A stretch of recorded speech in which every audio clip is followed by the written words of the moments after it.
Okay, we'll see how that works. We'll get started here. Good evening, my name is Chuck Iovan. I'll be presiding over this month's virtual meeting of the Planning Board, November 19th, 2020. In accordance with Governor Baker's March 12, 2020 order, suspending certain provisions of the open meeting law, Mass General Law, Chapter 30A, Section 18, and Governor Baker's March 23rd, 2020 revised guidance on order by the governor prohibiting assemblage of more than 10 people. This meeting will be conducted virtually and provide for remote public attendance to the greatest extent possible. No in-person attendance by members of the public will be permitted, and all efforts will be made to permit remote public attendance of this virtual meeting via technological means in the manner specified below, which is the Zoom meeting. And if available, via public broadcasting of the meeting by Malden Access Cable Television on Public Access Television Channel.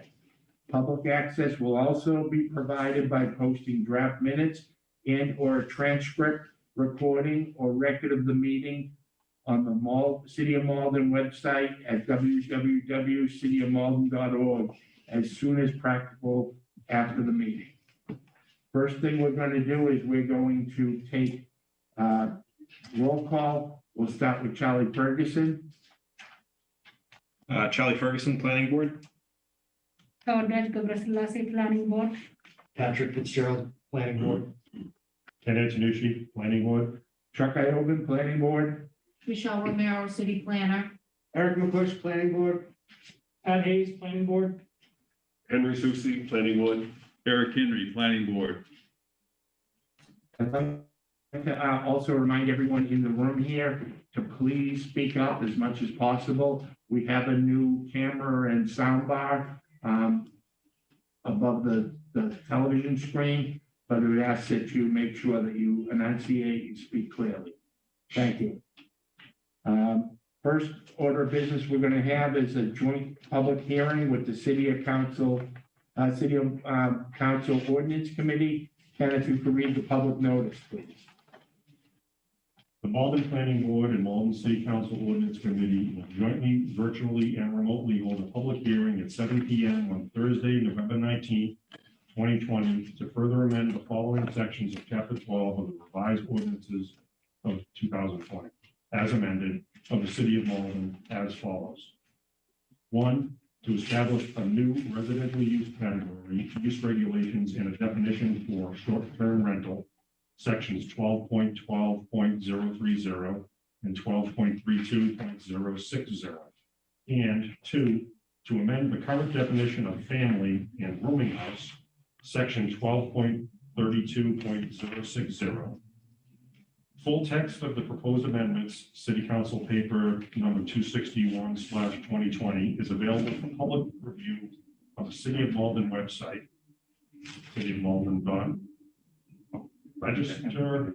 registar.com/legislation.asps, and with the city planner, inspectional services, 3rd floor, and the city clerk, 2nd floor, 215 Pleasant Street, Malden, Mass. By appointment only. Thank you, Ken. As I mentioned, this is a joint hearing with the City Council Ordinance Committee, so we'll give them an opportunity to introduce themselves, led by Ordinance Chairperson, Craig Spencer. Thank you, Mr. Chairman. Everybody can hear me all right? Yep. So I will introduce the City Council's Ordinance Committee. Myself, Chairman Council Craig Spatafora, Councilor Peg Crow from Ward 1, Councilor Dave Kamel from Ward 6, Councilor Winslow at large. And we do have 2 other councils that are not on the committee that are joining us. Just to want to recognize them. Councilor Barbara Murphy from Ward 5 and Councilor from Ward Linehan from Ward 3. So I turn it back over to you, Mr. Chairman. Thank you.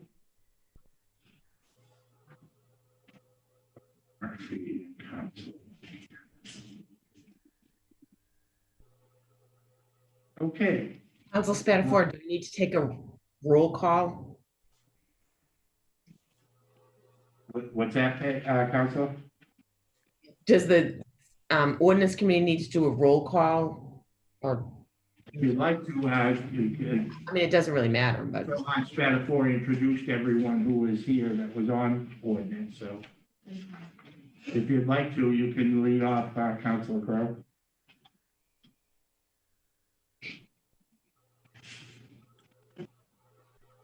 No? Okay, that's fine too.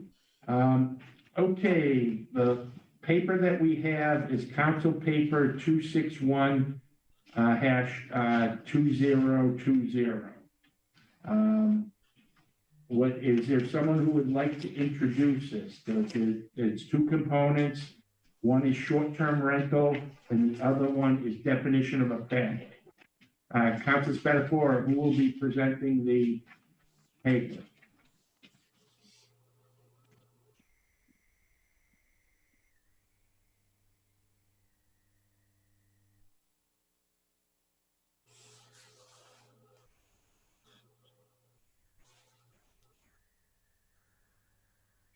Mr. Chairman, Yes, sorry, it wasn't allowing me to mute. I don't know who was controlling it, but I couldn't mute. So I apologize. no, we were having that same problem, Councilor, at the very beginning. We couldn't unmute. Yeah, it was saying it was being controlled. If you don't mind, I would, if Michelle can Michelle read it into the record? Would that be possible?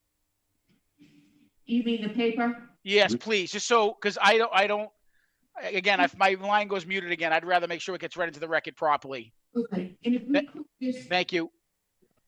going forward, if I've said unmute the people, the councils that are on the committee, but if you're trying to talk, you need to somehow signal if you may be muted on your end. I've unmuted you, but we'll have to figure this out, you know. We'll give you a minute and give us a minute to do that, so.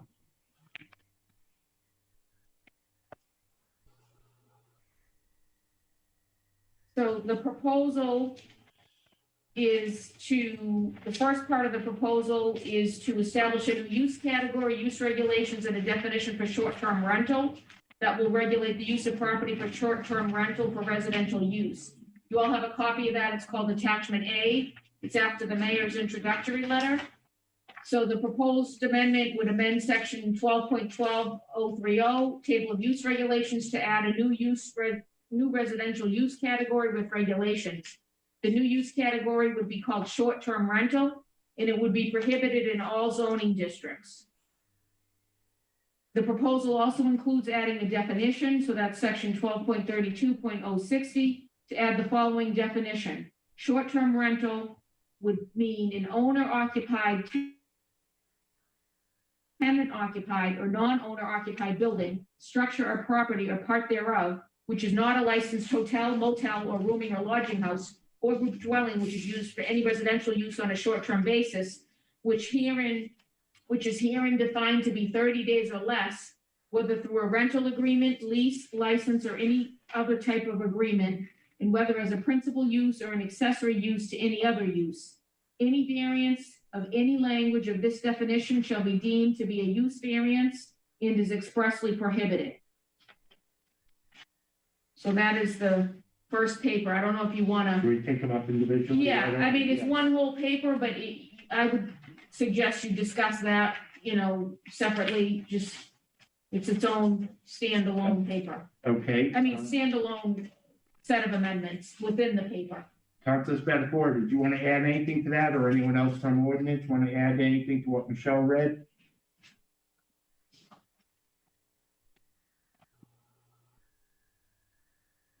Okay. Michelle, I'm going to jump in here right now really quick. This is Ron. So you are going to have to explicitly unmute whoever requests to unmute. And Yeah. my suggestion would be that if whoever wants to speak should use the raise hand feature, and then you can keep an eye out on that and know who to unmute. Yeah. So Ron, if I could, a quick question. I went through and unmuted all the counselors on the committee, but then it remutes them? Is that how it works? Because I have to keep going repeatedly unmuting them? They may be muting themselves. Yeah, Dave is muted. Dave is muted. Okay, so I send them the message, ask to unmute. Yep. Okay, I can explain this. So, yeah, so if you unmute us, that's fine. But then if I go and say mute myself, so I'm not contributing to background noise, then I can't, if I mute myself, I can't unmute myself afterwards. I have to then ask for permission again. So I So I have to leave it on. That's happening. Okay, I see. I have to leave it on the whole time. So that could create some background noise.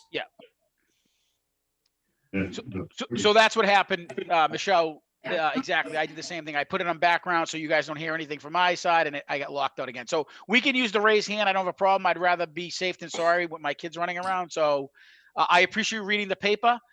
Let the record show, though, to Council Crow's point, I don't know we don't have a clerk right now, but Council Kamel, Council Winslow, and Council Crow on the Ordinance Committee are here for the record.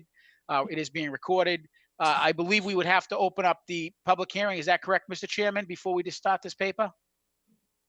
We did. We already did that. You did? I'm sorry. That's why. Okay. Thank you. This is my first planning board meeting virtually as a participant. So I appreciate it. I would just add this before I turn it over to my other councilors. The purpose of this paper is something that has been debated quite some time in the city of Malden in terms of short-term rentals. And it's not, it's, there's besides all the, I think the big examples, Airbnbs and that type of issues that come along with that, whether that be traffic or just, the nuisance in the neighborhoods like other cities have had. We're starting to see certain areas of the city where it's not necessarily an Airbnb being these short-term rentals. They're basically turning into rooming houses. I know a couple of councils are running into that. And we don't have a mechanism now because it is technically not prohibited. This will allow us to actually have something enforceable. So that was something, again, I will say on behalf of myself and the mayor's office, this started over a year ago, debating this topic. We certainly understand being enterprise and trying to make money in any type of environment, certainly this one, but this is something I think it will benefit the city. And I will turn it over to my fellow councilors. I also, we do have the building commissioner, Mr. Nelson Miller here, who would like to speak on behalf on this paper. Certainly he comes into gets to witness these situations day to day, and I think his insight would provide a lot of great testimony for us as we deliberate. Thank you, Madam Chairman. I will go on mute now and turn it over to my fellow councilors. You probably want to use the raise your hand. Okay, so if any of the other councilors on the ordinance committee would like to comment on the paper, please raise your hand and Michelle will let you in. Dave Kamel Council Kamel has raised his hand. Okay. He's unmuted as far as I know. Yep. So I just wanted to be recognized in proper order. Yeah, I wholeheartedly support these changes. As Council Spatafora alluded to, it's a situation that we deal with the reality of. This is more than just a theoretical situation. It's something that the neighbors have to deal with, and a lot of these properties become completely unwieldy and untenable for the neighborhood, creating noise situations, litter situations, situations where the police have to be called to the premises.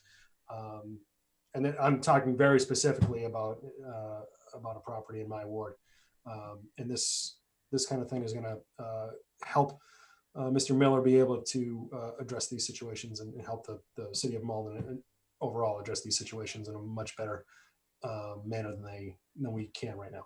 So I wholeheartedly support this. I hope passes tonight. Thank you, Councilor. Now have Councilor Peg Crow. Very good. Councilor Crow. She's muted. You're gonna have to unmute her. I'm unmuted now. Thank you. Thank you. I too wholeheartedly support this. I sit on the problem properties unit with Mr. Miller, and this comes through see, click, fix. It comes from councils. It comes from neighbors all the time, and the hands are tied. There's not a lot you can do to this, but it's a problem. You know, people are parking in people's driveways and blocking things, and it really is. And unfortunately, in special services, there's not a lot that they can do. They go in and it could be over occupied, or whatever it is, but there's not a lot of enforcement that can happen. And it is on problem properties, this, and we'll see the other two papers are really the majority of the complaints that happen when it comes to housing and occupancy. So I absolutely wholeheartedly support this as well. Counselor? Thank you. Counselor Winslow. Counselor Winslow. Do you hear me? Yeah, so in my role on the city council, I'm the designee for our Affordable Housing Trust.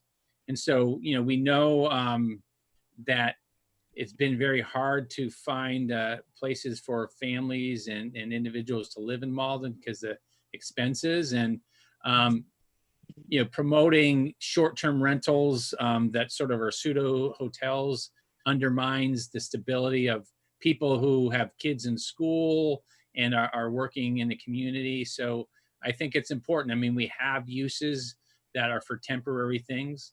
I mean, I think there's also the challenge of, if people are unfamiliar with a building, it's good to have one that's designed to the building codes with that in mind.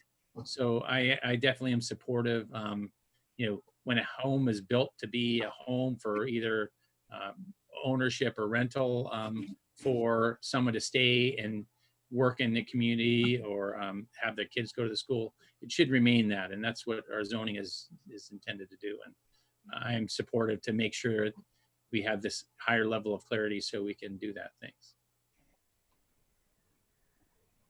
Thank you, Counselor. Appreciate all your comments on that. From the planning board side, I would like to add that I think this is a good paper and one that we should support for exactly the reasons mentioned. The fact that right now it's undefined, as so many of these new services and technologies and things that are evolving over social media. I think by doing this, we will define what we call short-term rental and at least identify where it is not, where it's not allowable. And then we can move on from there and as it evolves and over the course of time. But I think it's a good paper, and I think it's one that we definitely need in order to keep up with the evolving social media. Does anyone else have any comments? Eric Henry. Thank you, Mr. Chair. So, if I'm understanding this correctly, for all intents and purposes, this would like close the shop or close Malden to establishments like Airbnb. What am I not understanding about this? No, I think you're understanding. It would not be allowed in any of our zoning categories as it's written. Thank you. Anyone else would like to make comments or ask questions? Eric McCush. What about the existing room houses, like the legal room houses that are still in Malden? There's just a couple left. Yeah, it's I think 4 or 5 of them. Those are exempt. Okay. Patrick Fitzgerald. Thank you, Mr. Chair. If Mr. Miller's available, do you have any more detailed data or frequency with which you see this that you can provide? Can you hear me, right? Yes. Yeah, I can just run over a few quick points, or unless you have a specific question regarding data you'd like to hear. Yeah, just the frequency or number of times the counselors have referenced sort of generally that it's a problem, but I'd like to hear a little bit more specific in terms of the numbers and the data that you see. Sure. So as I think Councilor Crowe mentioned regarding our problem property units, we probably receive we meet monthly, and I would guess that on a monthly basis, we receive an additional 10 to 15 new complaints that come in, which are related to occupancy. So we receive a lot more than that, but when we're talking specific occupancy complaints, it's probably in that area. And a majority of them have either the term Airbnb, short-term rental, or rooming house attached to them. So that's not to say that all those complaints are always found to be accurate, but a good number of them are. I don't have the exact number of the ones that we enforce against that we find to be, actual cases of rooming houses or Airbnbs or short-term rentals. What we do also have though is a software that we use, a company that provides us information, and what the company does is they go into all forms of social media. They'll go to Facebook, they'll go to Twitter, they'll go to websites that do advertising for different types of vacation properties and short-term rental properties. And they crunch all that data together. And what they then come up with is a list of what they feel are confirmed short-term rental properties in the city of Malden. They provide us those addresses so that we're aware of them. And the last report that I got, which was the end of last month, there were 427 properties in Malden, which were doing some form of Airbnb. Now, I don't know, and I hate to use the term Airbnb, but that's what most people are familiar with. There's lots of companies out there like VRBO and others, and some people that don't use a company at all, they just do it on their own. But there were 427 properties that were some form of short-term rental. So I think that's gives you an idea of the volume of properties that we're dealing with. And this company is certainly not catching all of them. They're probably catching a good chunk of them, but not all of them. Thank you. Mr. Chair. Are you all set, Patrick? I am, thank you. Ken Antonucci. Nelson, I just wondered, so with this ordinance going into effect, how does that help you on the enforcement end? And what would you now be able to do? That's a great question. So just to back up a little bit, this ordinance is really doing two things. It's creating a use category for us within our zoning, and then it's taking that use category, which has a definition, and it's making it a no in all of our zoning districts, which means it's not allowed. There's no variance of that. There's no special permit, by the planning board. It's a no. It doesn't happen. So the short-term, the use of a single family home or a multi-family home as a short-term rental is currently illegal. When you apply the building code to these types of occupancies, they're not allowed, because you're taking what is a single family home or a two-family home, which is a non-transient style of occupancy, and you're turning it into a transient occupancy. And those are terms that are defined within our building code. Things that are transient types of occupancies are hotels, motels, boarding houses, things like that. So what people are doing is they're actually changing the occupancy of their house. It's no different than you suddenly getting your single family home and turning it into a pizza place. You can't just do that. You're changing the use and occupancy. So people are doing that by using their homes as short-term rentals. So what we're doing is right now is we're enforcing that using the building code, which is a much deeper, more involved explanation to people. It's a more involved enforcement. By placing it in our zoning, it's simplified. It's making our enforcement of something that we're already enforcing simpler for us and simpler for the person to understand, when we can say to them, what you're doing is a short-term rental. A short-term rental is a use, and that use is not allowed. No different than someone who comes to us and says they want to open up a pizza place in Residence A. We say, well, that's a use. It's not allowed in your zoning district. The other thing that it does is it's a much easier thing for us to defend when called to either an appeal or in some kind of judicial proceeding. It's a lot simpler and easier for us to defend a zoning ordinance than it is to defend the building code. The building code gets very involved. It was already said by a few counselors that these particular types of uses have large number of complaints in the issues they're usually similar issues. Noise is one thing, trash is one thing. And the biggest problem with these issues is that we have absentee landlords. We have people who are using their properties solely for the purpose of renting them out, which means they're not around to answer the questions or to take care of these issues when we have them.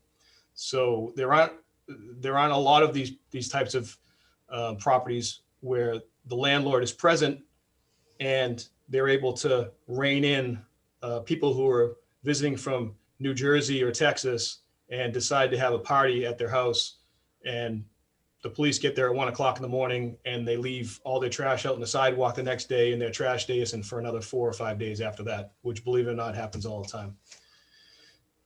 And also there is a crime aspect to it. Councilor Kamel mentioned a specific property in his ward where people rented a property as an Airbnb and decided not to leave.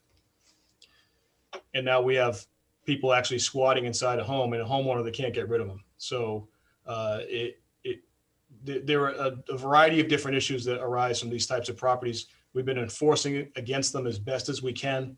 We're just looking to have a little clearer set of rules that we can use to enforce against them. Thank you, Nelson. You can, another question. Yeah, just one follow-up. So is it the enforcement action, is it a cease and desist? Is it a fine? And it just goes to the property owner, right? Not the people who are occupying? That's right. Yeah, no different than any other violation we write. All violations go to the property owner. And what we typically start out with is something similar to a cease and desist, telling them to stop. And then if they don't stop, then we move on to fines beyond that. Thank you. Anyone else from the planning board have any other questions? Eric Henry. Thank you again, sir. So maybe, Mr. Miller, you can expound on, how does this really differ from a tenant at will? A tenant at will is usually a 30-day or less agreement, and, you know, it can, you know, so what's the big difference between short-term rental and a tenant at will? By the letter of the ordinance or by the building code, there would be no difference between the two. Thank you. Any other questions? Michelle, do you have any questions? No. Do any of the councilors have follow-up questions for Mr. Miller or Michelle?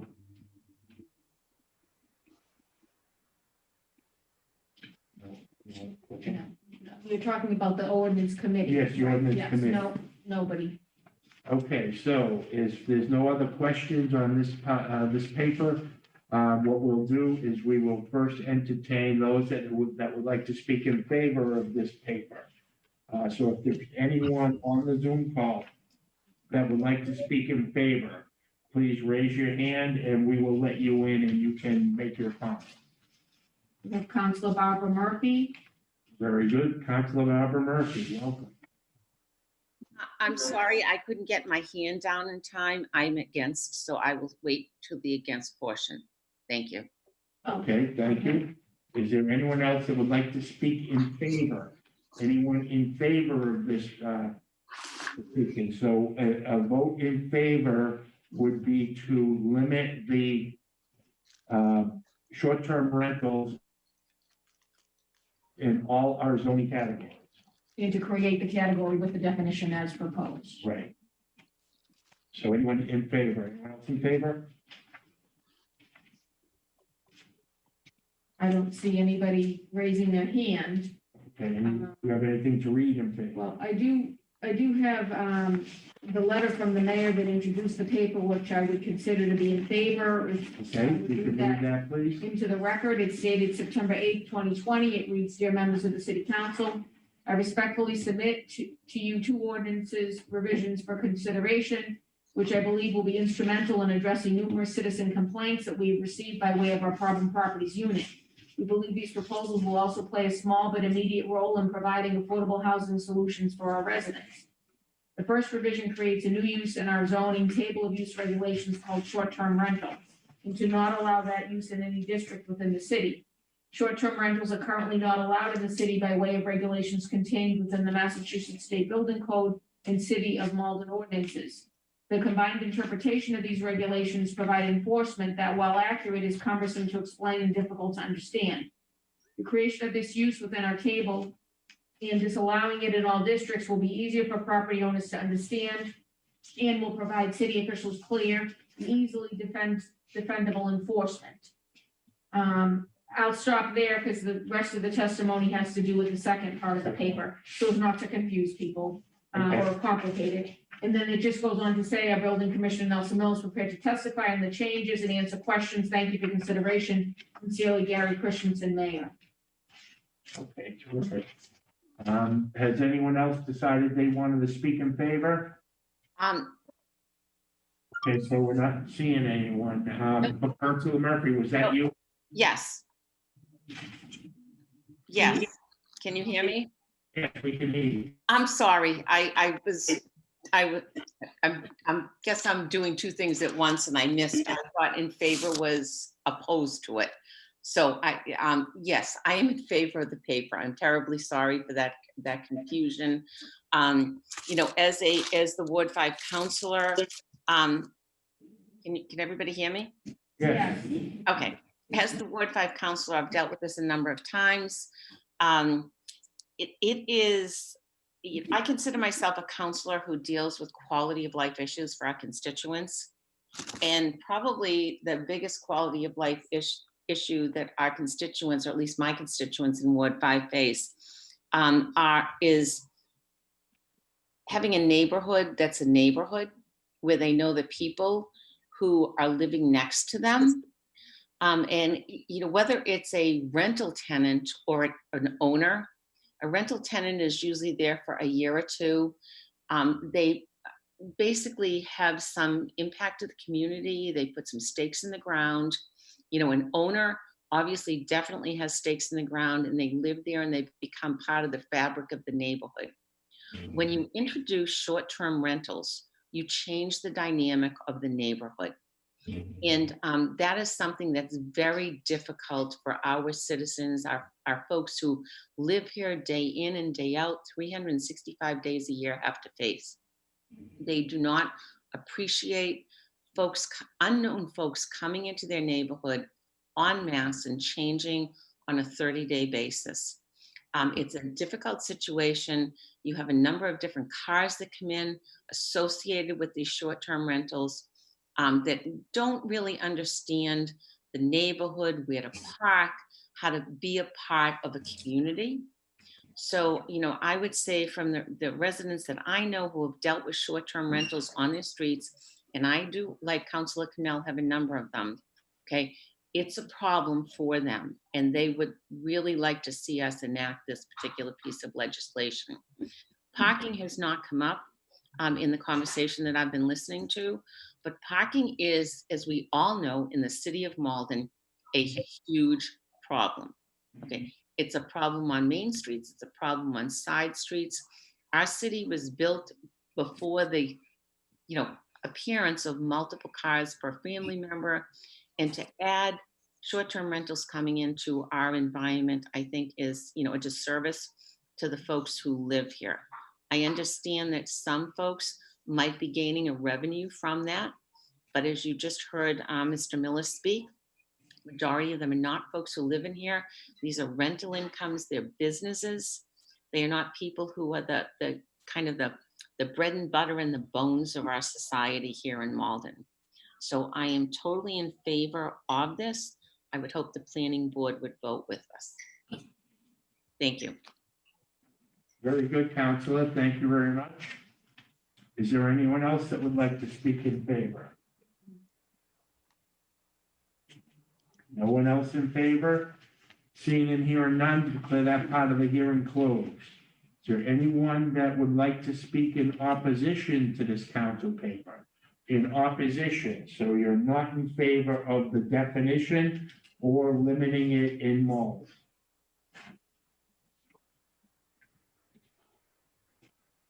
No, nobody. No one? Give another second just in case, and you've got nothing to read in opposition. So my last call, anyone in opposition? Seeing and hearing none, declare that part of the hearing closed. For just that part of the case. for that part of the paper. So for the part of the paper that deals with short-term rental, the public hearing has been closed. You want to take us through the, You can either, it's up to you if you want to move in, it's all one paper, so either you're gonna vote in favor and why then don't we part vote, why don't we take on your this part of the part paper? one since Okay. we should handle the rest of it. So this is regarding the short-term rental portion of the paper, the use Yes. regulations and definitions. Yes, could you read the part of your report that's Yes. associated with that? Well, And we, we can vote. okay, so we heard the definition, we heard that this will clarify and update the zoning ordinance to be consistent with the building code. And that's essentially it. You've heard all the information that I had. It's already been said.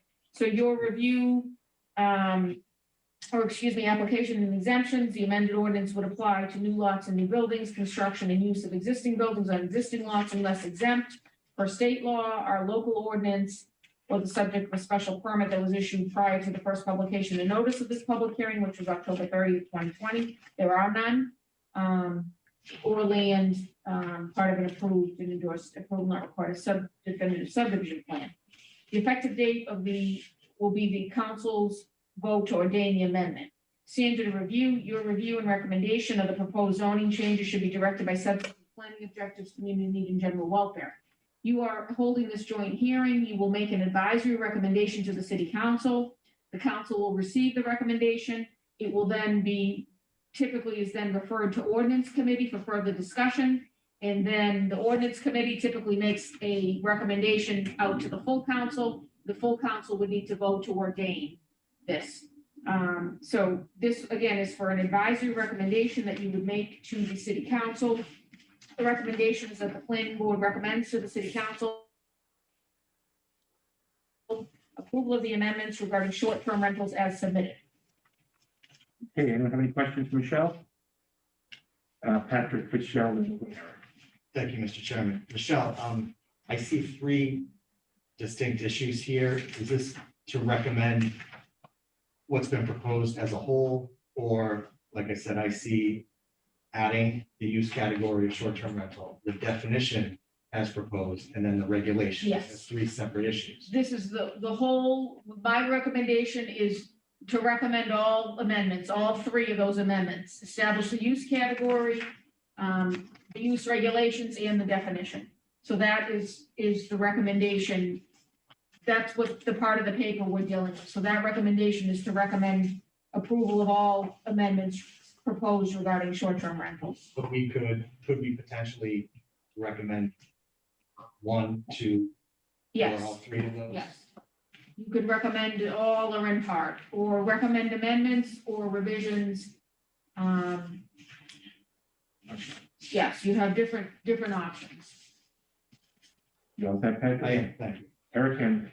Thank you, Mr. Chair. Actually, I don't know if it's a question for Michelle more so as opposed to with regards to, I'm reading the mayor's comments, and also Council Winslow is on the call as well. And reading, we believe that these proposals will also play a small but immediate role in providing affordable housing solutions for our residents. See, that's the other part of the paper we haven't gotten to yet. There's two parts of the paper, actually three. There's the short-term rental part, which are the use category, use regs, and definitions. Then there's a second part of the paper that the definition of family, and a third part of the paper that's proposed to change the definition of rooming house. We're only dealing with the first part. So the mayor's reference in that letter is to the other parts. Thank you. And also Council Craig Spatafora is raising his hand, Mr. Chairman. Very good. Let's just see if there's anyone else who has in the room here. No other questions. Why don't we recognize Council Spatafora? Thank you, Mr. Chairman. And this is just a point, and maybe the other committee members, council members in the ordinance. When the member of the planning board speaks, Mr. Chairman, would you mind just making sure they say their name, because I can't see who's speaking. I know Mr. Eric Henry's voice very distinctly, so I know it's him. But could you just have them say their name when they're speaking so we know who's speaking? I can't see, it's too far away. only a little, I can just for my, certainly understand, but I usually recognize Yeah. them before they, so I'll say Eric Henry. yeah, thank you. I just, a couple times I didn't know who was speaking, that's why. Thank you, Mr. Chairman. If the board would, before they speak, after I recognize you, announce your presence with authority. Thank you. I appreciate it. Very good. Any other councilors have any comments? Hopefully this new sound bar is working well and everyone can hear. Good, thank you. Okay, so anyone have any questions here? The part we're going to take up is the part associated with short-term rental. If no one has any questions, is there a motion? Ken Antonucci. Ken Antonucci, Mr. Chair, I'd like to recommend that the planning board recommends to the city council the approval of the 3 amendments regarding short-term rentals as submitted. Very good. So Ken making a motion in favor of the staff report to establish the category, propose a definition, and then propose the regulatory zoning associated with it. Is there a second for Ken's motion? Eric McCush. Eric McCush, I'll second that motion. Thank you. Eric McCush is seconding it. Michelle will take a roll call vote. Ken Antonucci, Yes. Charles Ferguson, Yes. Patrick Fitzgerald, Yes. Tadej Gebrselassie. Yes. Patrick Hayes, Yes. Eric Henry, No, Eric McCush, Yes.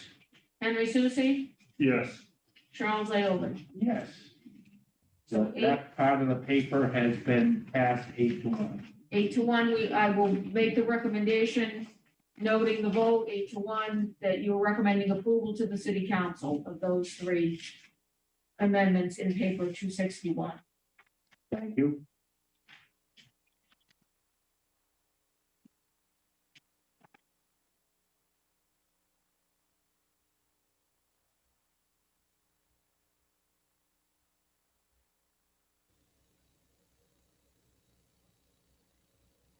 Yeah, I'm also. Okay, so we're gonna move on to the next part of the paper, council paper 261/2020, definition of a family.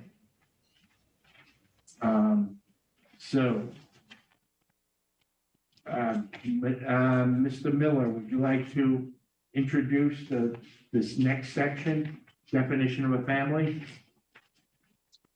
Sure, yeah, if Council Spatafor wants me to jump in. So our current definition of a family when dealing with people who are unrelated is that you can't have any more than 2 people not related by blood, adoption, or marriage living within a dwelling unit. So that's the definition currently, again, for people who are not related by blood, adoption, or marriage. The issue that we have is that most, I'm sorry. No. Is there a question? No. Oh, I'm sorry.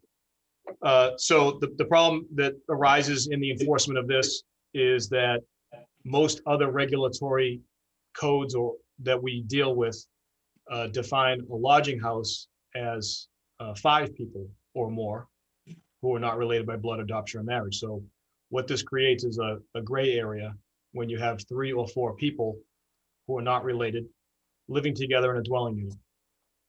And they don't fall under either classification. So the primary goal of this paper is to align our definition with these other codes. So a lodging house as defined through our building code is 5 or more people not related by blood, adoption, or marriage. When you get into Mass General Laws, Chapter 140, Section 22, though that uses the number 5 as the starting point, 5 unrelated people as a lodging house. When you get into sprinkler codes, which is Chapter 148, Section 26H, which is enforced by the fire official, that they actually start at 7, which is a higher number, which again is something else that doesn't make sense, but we have no control over that. And when you get to the actual fire code, which is 527 CMR, it's a little bit of a more difficult wording, but the way they word it is it's 3 people who are outsiders to the family. So if you presume that you had 1 person or 2 people who lived in a house, they could have 3 other people with them. So then you're at 4 or 5 people. So by changing the number of people who constitute a family who are not related by blood, adoption, or marriage from 2 to 4, we're now covering all of the possible combinations of people up to the legal definition of a boarding house or a lodging house. This, again, like the previous proposal, solidifies our enforcement ability over these types of occupancies. And it also gives us a greater success in litigation because we have all of the different groups covered under some form of label. It also makes there's some common sense application to this also. We go into apartments or we go into homes which have 3 bedrooms in them, or some have 4 bedrooms in them. And we're telling people you can only have 2 people live in it who aren't related. So if you have 3 college students that want to rent an apartment together and it has 3 bedrooms, we're telling them someone has to go. So there's a common sense issue with the number 2 as a family.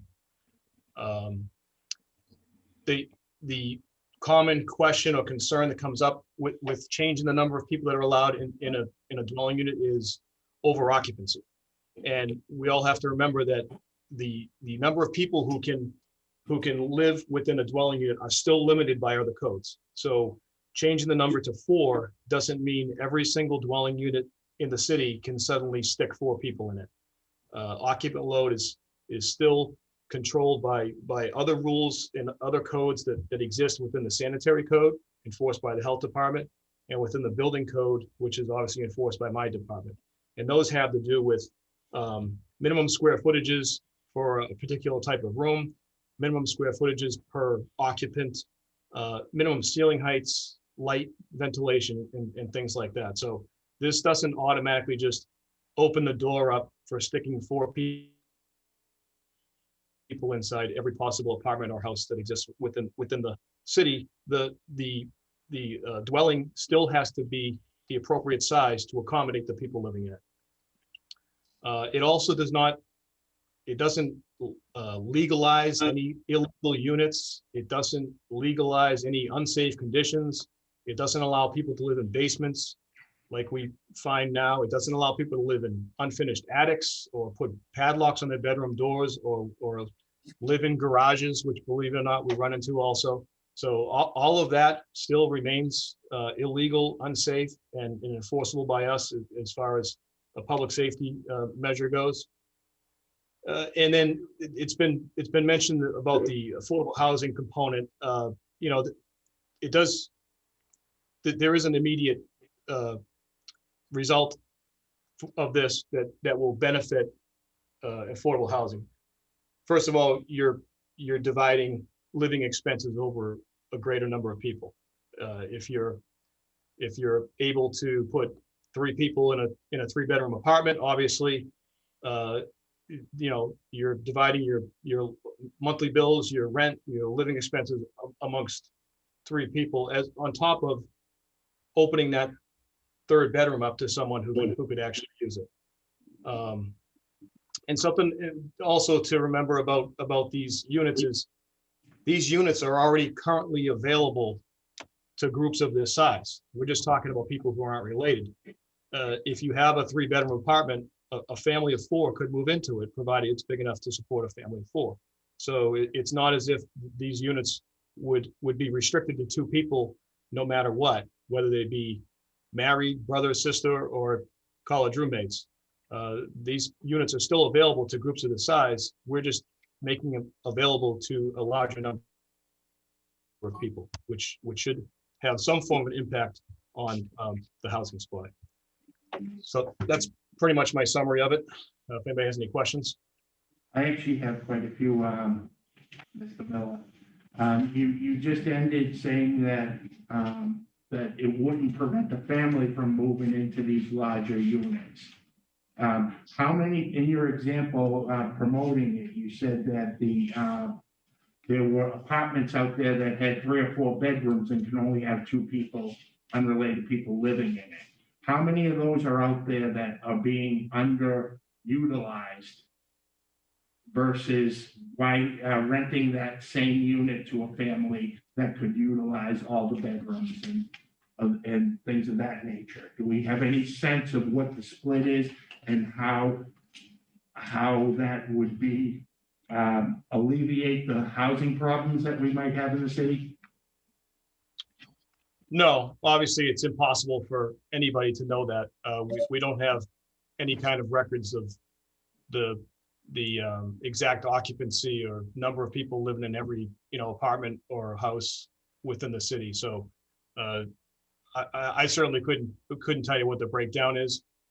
The only numbers that we, or situations that we get involved in is the ones that people complain about and claim to be, call us up and say, hey, this house is, over occupied.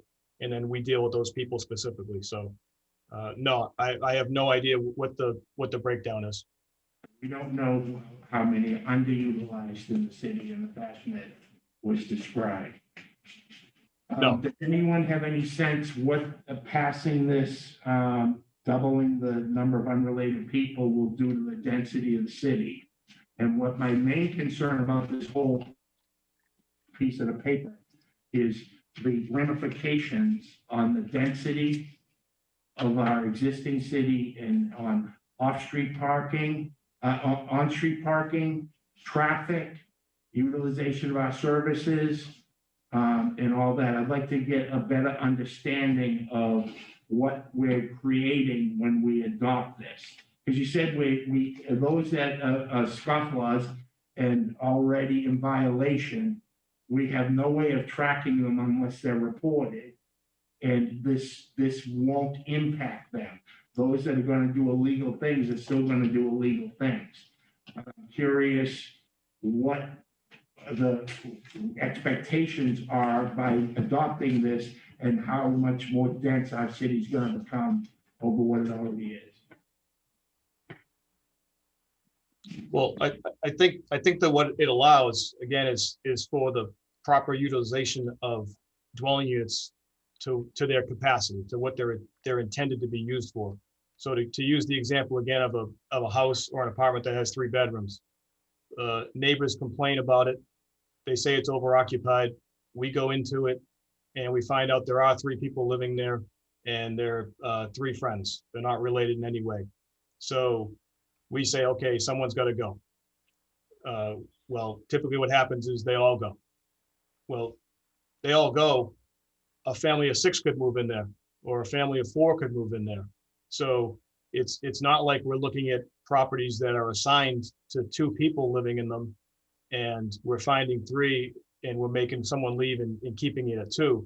We're not doing that. We're kicking them out because they're not related. A mother or father and 2 children who are both 16, 17, 18 years old, those 4 people could move into that apartment and live there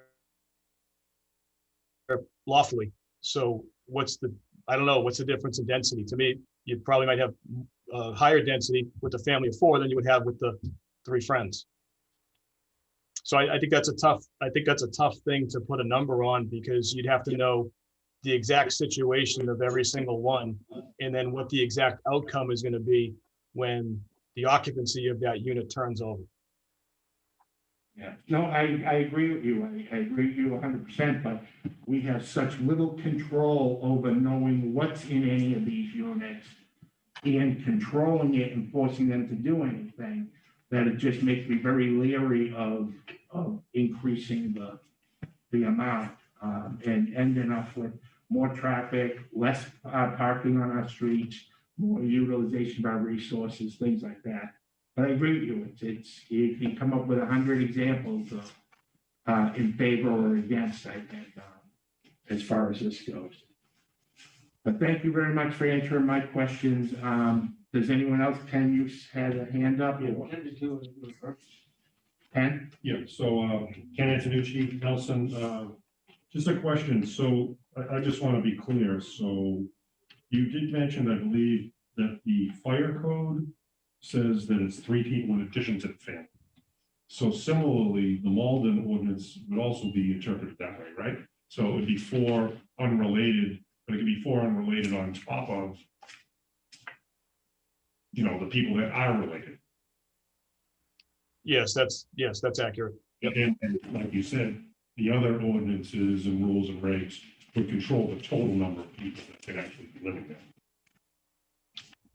Yeah, I was just wanted to give, and it gets confusing because unfortunately, when we deal with the state of Massachusetts and laws, they tend to appear in several different places and they never tend to line up with each other. This is one situation where several of them actually do line up, which is somewhat amazing, but that was the reason for giving the definition of a lodging house within the different codes, the building code, mass general laws, the sprinkler laws, and the fire laws. Because when you get into those other numbers, those other codes, all those numbers seem to line up with each other or are very close. And, our current number isn't. So again, if we're enforcing something and it gets to a point of appeal or it gets to the point of litigation, anytime you have a mass state law behind you to back you up, it makes life a lot easier and simpler, and it also makes it easier to explain to people. Thank you. Just one more quick question, just clarification. Did you say, is it the sprinkler law or the sanitary law that named it 7 people? Yeah, that's actually the sprinkler regulations. Yeah, so chapter 148, section 26, A, B, C, D, E, F, G, H are sprinkler regulations, which were created when they wanted to have the fire official have greater ability to enforce sprinkler regulations on very specific types of occupancies. Things like nightclubs, high-rise buildings, lodging houses became one of those things. And unfortunately, again, when they wrote that law, they made the number 7. Why, I have no idea. But so the building code doesn't have it at 7. The building code has it at 5. So if someone were to actually build a lodging house today in the city, construction is something that falls within my purview as the building official. I would make them sprinkle. If someone had an existing lodging house in the city that was not sprinkled, they would have to have 7 people in it for Chief Sullivan to go in and say, I want you to put sprinklers in this building. So there's some contradiction there. Okay, thank you. So you're also Ken. We'll go to Eric McCush and then we'll go to the councilors there. See if any of them, after Eric McCush's question, then we'll come back and field any more from the board. Eric McCush. Eric McCush speaking. You referenced the 3 college students that might be living together in a 3-bedroom that you'd have to tell them they have to leave. How often does that actually happen? Well, the fact that they're college students, they're not always college students, but how often does it happen that we have 3 or more people living in a dwelling unit who aren't related? On a weekly basis, I'd say. It happens a lot. And my other question, and this actually references something that Eric Henry brought up, but if we, in terms of this making housing more affordable, if we're gonna take a 3-bedroom apartment and say right now, only people who are related to each other can live there, but now we're gonna say people who are unrelated can live here, that's expanding the pool of people who can rent the apartment, driving up the demand. Wouldn't that raise the price, not lower it? Well, it could, and I think that the rate for a 3-bedroom apartment is going to be the rate, regardless of who it is who's renting it. But even if you say that the cost for a monthly cost for a 3-bedroom apartment for a family of 4 is the same as the cost for 3 college roommates, well, you're still dividing it over 3 people as opposed to 2. And those 3 people are also sharing the cable bill, they're sharing the heating bill, the electric bill, and all the other expenses that go along with living every day. So I don't have solid numbers that we could throw at that. I mean, there's probably people who are housing cost experts that could probably figure that out. Okay. Yes. Okay, Ken Antonucci. You're all set, Eric? I'm all set. Ken Antonucci for a quick question before we go to the council. Just to add on to what Eric said, or clarify, we keep talking about 3 and 4 bedroom homes. But what about if you have a 2-bedroom? Does that now allow you to have 4 people occupy a 2-bedroom? Yeah, that's a great question. And that's where our other codes kick in. And it's important to know that even if you're a single family, if you're a husband, a wife, and 10 kids, you can't live in a 3-bedroom apartment. It's not big enough because there are minimum square footage requirements for rooms, and there's minimum square footage requirements for the number of people who live in a dwelling unit. So if you did change the number to 4, let's say, and we go to a studio apartment and there's 4 people living in it, they don't have the right to live there because we changed the ordinance to 4 unrelated people. They still have to have enough square footage for each person to live within that studio apartment. And then that's where the enforcement of those other codes would kick in, and we'd say, okay, sorry, 3 is have to go because this place, isn't big enough for 4 people. So it's not a blank license to let 4 people live together in any situation anywhere in the city. The housing has to accommodate those number of people, and that's part of the intention of this is to make our ordinance flexible so that the actual occupants of a dwelling can suit what that dwelling is capable of handling. Okay. All right, thank you. But we have no mechanism to identify the violations unless it's reported by an outsider. That's the case now, and that's the case if we changed it to 3, 4, or 14. The only way we find out about this stuff is if someone complains about it. Okay, no, very good. Thank you, Mr. Miller. Let's check in with the council. I want to make sure you guys have an opportunity to speak on it. Frank Spadafora. Thank you, Mr. Chairman, and thank you, Mr. Nelson. I will be honest with this committee. This is something that has been debated, I think, for the last 4 or 5 years, even before Mr. Nelson Miller came on board. And I was never supportive of it, simply because I think all the questions that were raised by this committee, density issues and parking, and everybody knows when I come to these meetings, I have the same themes and concerns, and unfortunately, it doesn't get better, right? Density is still going to be an issue and probably always will be.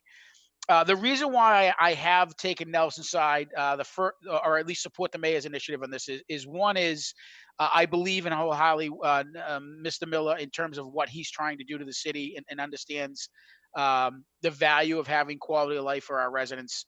But I also have real life experience with this. There was a house up on Hawthorne Street that was a single family house that was sold to an absentee landlord.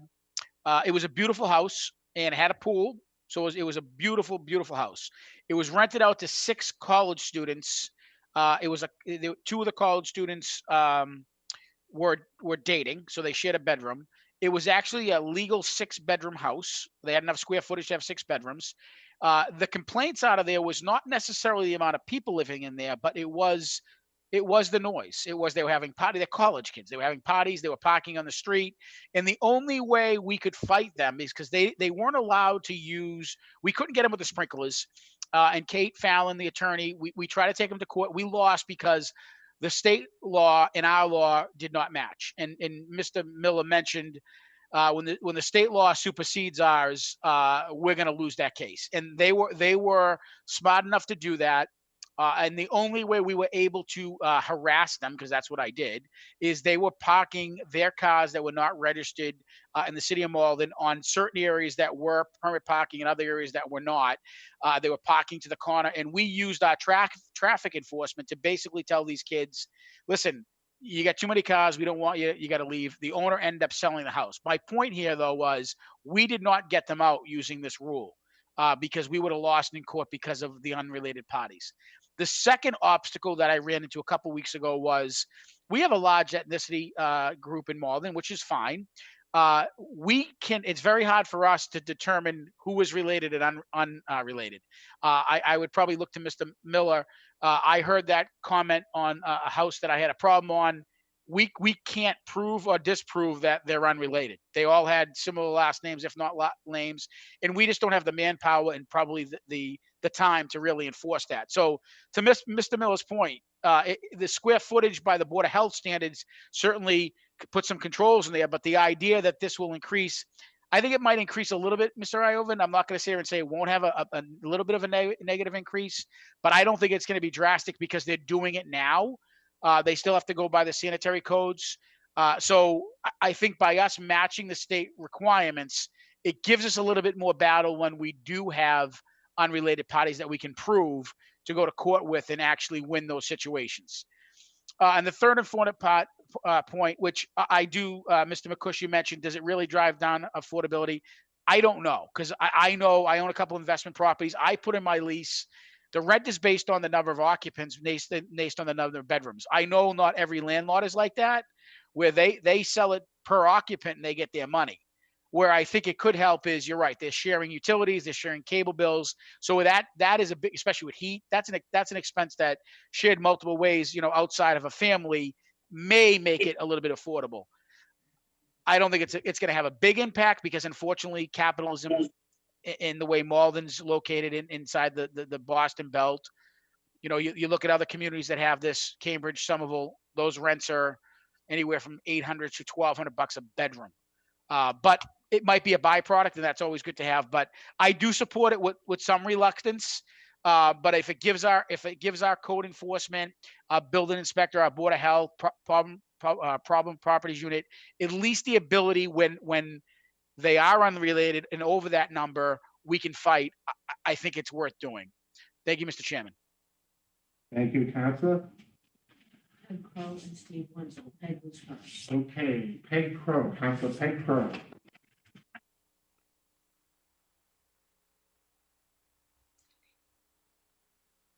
Yes.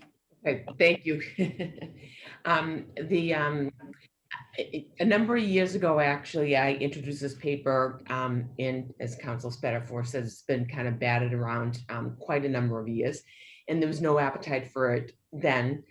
I believe then it was the right thing to do, and I believe now it's the right thing to do. Again, as we talk about, affordability, in my ward, we had someone buy a house, a single family house, and the neighbors complained when they saw too many people sort of moving in, different, I mean, there was like, I think actually 3 or 4 at the time, but they happened to be MIT professors, and one gentleman bought the house and he had other adjunct professors because he kind of overhoused himself.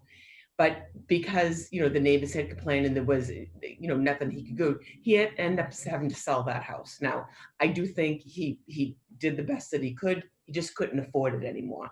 I do think we keep, we're talking about having MIT startup businesses. That's how we learned about Malden, because we have one in Ward 1, one of the MIT startups. And so when he, really liked being over here and bought a house here, and they sort of pooled their resources to be able to live in the house, some adjunct professors that no longer could live there. So I do think that, again, we've been talking about this for a number of years. There was a case, the Worcester versus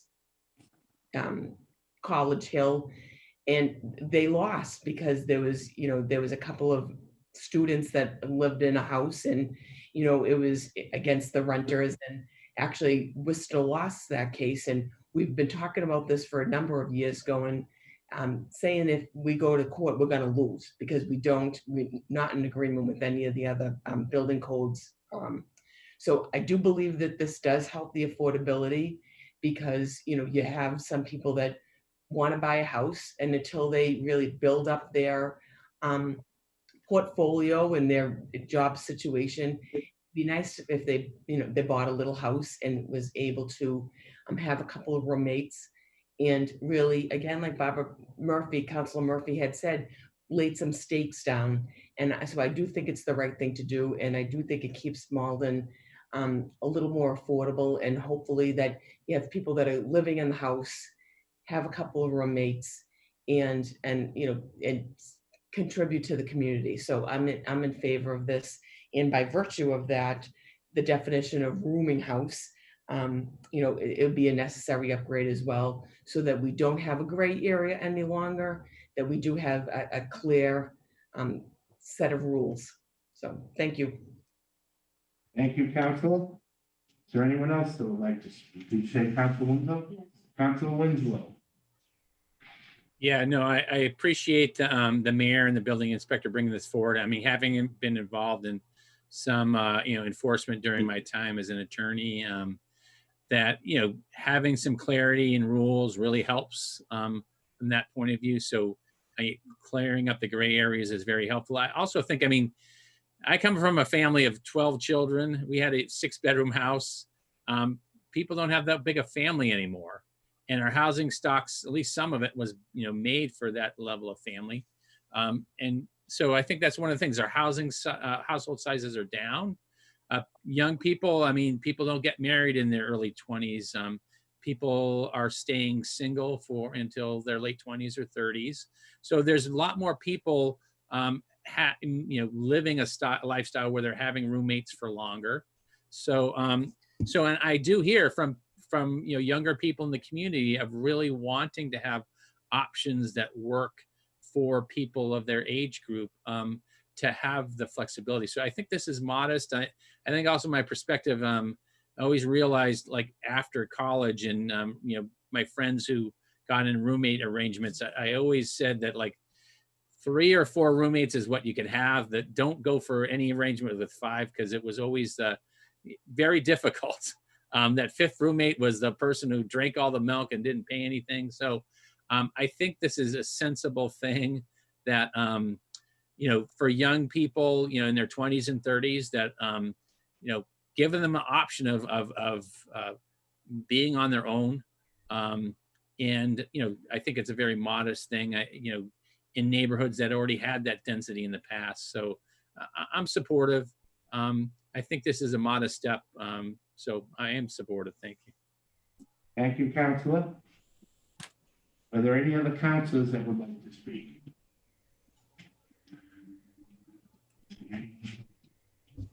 Okay, if you do, just raise your hand. Is there anyone else here in the room that might like to make a comment? Eric Henry. Yes, Eric Henry. I was reading note 1 in the paper here, and it said, and I think Councilor Crowe may have alluded to it a little bit earlier, that this has come up before, back in June and June, October 14, and February of 15, and it expired without action. I'm just trying to get some insight as to why no action was taken over the past 5 or 6 years. Why was it allowed to expire? Well, no, Eric Henry is asking a question of Councilor Crowe. Oh, right, but she's not. Or anyone who's supporting this paper can speak to that as well, sir. But specifically, Does anyone want to field that question, Eric, Mr. Henry's question about why hasn't anything been done in the last 5 or 6 years? Craig Spatafora is raising his hand, Craig Spatafora. and now Peg Crow is as well. Okay, he waited first. Do you want me to? I'll yield to Council Crowe first. She raised her hand first. So if you don't mind, I'll keep my mic on, and then you can go to Council Crowe. In all fairness, she did have her hand up first. Okay. Well, I think when this was introduced, and it was prior to Mr. Miller joining us, there really was no appetite, and there wasn't really any appetite even on the council at the time. And I do think it was not brought up again because it really was, we got to sort of figure out some of the issues that, I think some of the issues that are brought up actually in the staff report are the same issues that we grappled with, and we looked at it, and again, now we have like the more affordability issues. I think when Mr. Miller came on, we talked with our attorneys at multiple times. This has been brought up at the problem properties unit. We did cite some other ones, and we had sort of planned on going back in, and it was written quite a while ago, I believe, Mr. Miller. And it was going to be introduced, and then other things sort of came up that we really need to tackle first. So that it is the right time for this. Again, it could have been brought up sooner, but actually, Mr. Miller, you can add in, but at the problem properties, we've had this discussion multiple times. We've tried to rewrite the ordinance a couple of times to see what would be palatable. Is 3 the number? We've debated it over and over again, and I think 4 seemed to be still the right number.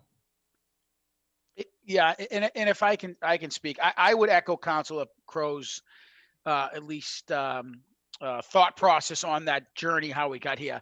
I was probably one of the biggest culprits of not getting it here in terms of I wasn't supportive of it. It certainly was before Mr. Miller came. But I think as real world examples came, and I'm still not thrilled with the idea, but going through some real world examples where, because our code didn't meet the state and we had really no way to defend ourselves, we were out of that debate, and we had to use other levers to get that problem property to come in line. But it wasn't because of this ordinance. We had to use, parking issues, et cetera. So this will at least alleviate that. I honestly think, and, I talked to Mr. Miller. I think Mr. Miller has the best intentions of the city, certainly understands our plight. We want to make sure that people have adequate living space without overcrowding. It gets harder and harder every year because we are a growing city. The census is probably going to have a big increase. But for me, it allows us to now have some clarity and clairvoyance with the state law. The other issues are, listen, to be quite fair, people understand now how the rules work, especially if you have a landlord out there who has some understanding of it, and they're just telling all the tenants you're all related, and we can't fight that. So things are occurring anyways. I think from the council's perspective, at least from I won't speak for the council, for myself, listen, if this doesn't work and we see a big change, I'll be the first council to come back and put this in to lower it. But I think based on Mr. Miller's testimony and talking to me, this was not an easy way for me to come to this. The other thing is I think the council recognizes, listen, parking's an issue, rubbish is an issue. And I think as we're debating about a parking permit pass, I know it might not seem like it's related, but it is. Because if we do get that, and we do have an understanding of how many cars are in the road, and we build housing that maybe not require as much parking to affordability issues. So there's a lot of other things that are happening along with this. But at the end of the day, listen, we are an old community. We have an old housing stock. But we have to also work in the real life examples. And I think this allows us just a little bit better clarity on this in the state law. Thank you, Mr. Chairman. Thank you, Councilor. Thank you, Councilor. Question, and you all set? Actually, no, I just wanted to, maybe if I could have Mr. Miller I'm actually still struggling with our inability for enforcement. It's, and I was just trying to get an example of an extreme enforcement example that the city actually was successful at.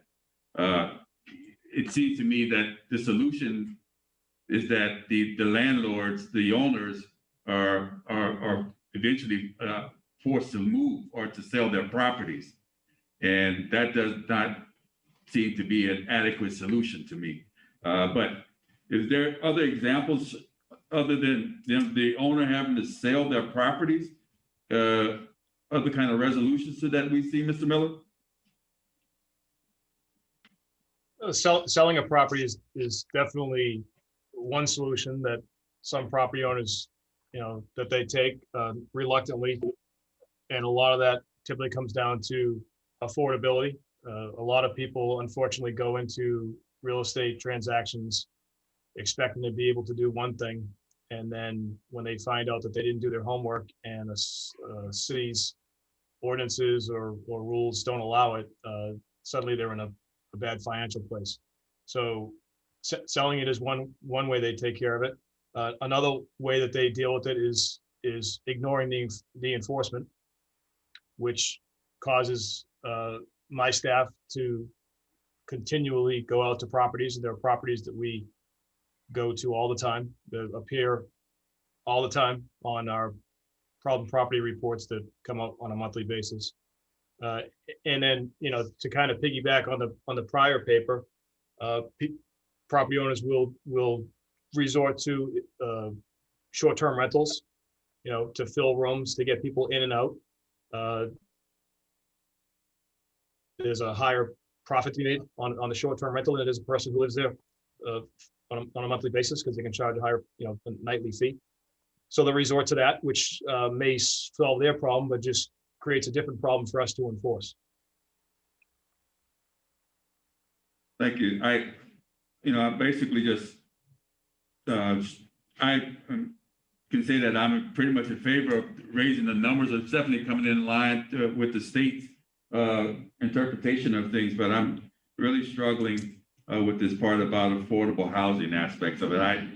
Doing my census work over the summer, you see, it's much better. It's much easier for a landlord to say, I have 3 rooms and I'm $4,000 each, as opposed to a family at 2,500. I'm struggling with the part about affordable housing solution. How is this going to make affordable housing a solution? I yield, sir. Thank you, Chuck. Okay, Ralph, thank you. I have a couple questions for anyone who can answer it. How many times have we been sued and lost because of our zoning says 2 and there were 4 or more in it? And the second one is, has parking got better or worse in the last 5 or 6 years? In my mind, on-street parking has gotten worse, and I see this only as contributing to that. But if anyone has a number of times that we've been sued and lost, I'd appreciate hearing that. And then if anyone disagrees that parking has gotten worse over the last 5 or 6 years, I'd like to hear what your examples are, because it's certainly gotten worse in my neighborhood.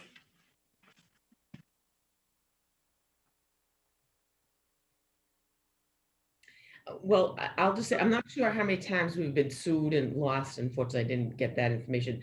I do know that when this is, again, when we've had these conversations, Attorney McNaught has brought up something a few times, saying we're going to lose. So you got to settle, not, enforce it. You got to, find a new route. You're going to lose. So, it's going to cost us if we go to court. So I think we've taken another angle. So I'm not sure how many times we actually have made How it. many times were we forced to settle? Excuse me? How many times were we forced to settle against our wishes? I really don't know that. I know there's been a couple in Ward. Although Mr. Iovan, I absolutely agree with you. Parking in Ward 1, parking across the city, on-street parking is at a premium, and it is. It's a challenge. It's a challenge, all over the city. So I'm not sure if this is going to help anything or hurt anything. I'm not sure about the numbers, but I do know that when there's been issues and I've brought it to either the problem properties unit or to the city solicitor's office, we got to find other routes, because it's not going to be a winnable situation. So that's just been sort of the feedback. Although we've taken other directions that you try to enforce. This is what we have on the books. Someone has to leave, and again, obviously my example of the MIT professor, he was not an economics major professor, because he really did not understand, really the true cost, and it was just too much for him. So, that was a sad case, and he might have moved anyway, but, so there's been that was one of them that, if he fought it back, that was one of the things where they talked, that we would have lost. So I don't know actually the numbers. I'm not sure if Mr. Miller has. If I could follow up with Councilor Pro. Okay, Mr. Miller, and then Michelle. Yeah, I was just follow going up to say after. there's one case I'm aware of, but I can talk about that afterwards. Okay, Mr. Miller. I was just going to say that on the 2 topics, parking luckily, I have no involvement in off-street parking, so I have no idea what the numbers show as far as parking goes. When it comes to lawsuits, I've been here 4 years. I've never been sued for this particular type of situation. I've been sued for others, not this one. But I can say that as the person who would get sued, I would prefer to be proactive in these things and make these ordinances something that are easily defendable and enforceable for us, rather than wait until we get sued a bunch of times and then say, oh, maybe we should change it now. So to me, it's a proactive thing. And just going back to the affordable housing aspect of it, the affordable housing aspect, and I think the mayor's letter, laid it out pretty well. We're not trying to sell this off as the all-being solution to the affordable housing issue in the city of Malden. I think what the letter calls it is a small but immediate solution. So it's not the final answer to the affordable housing crisis. The immediate, the primary goal of this thing was to bring it into alignment with the other codes. And then the result of that is the enforcement of it and the ability to litigate it and defend it. So again, the primary goal was to get these rules in line with the other rules. And then there's results of that. And the results are that it's easy for us to enforce, it's easy for us to defend and to defend my staff, who are the people out there dealing with this on the street, as they say. They're the ones who have to explain to three people living in a 3-bedroom apartment that someone's got to go. So there's a common sense factor to it also. Thank you, Mr. Miller.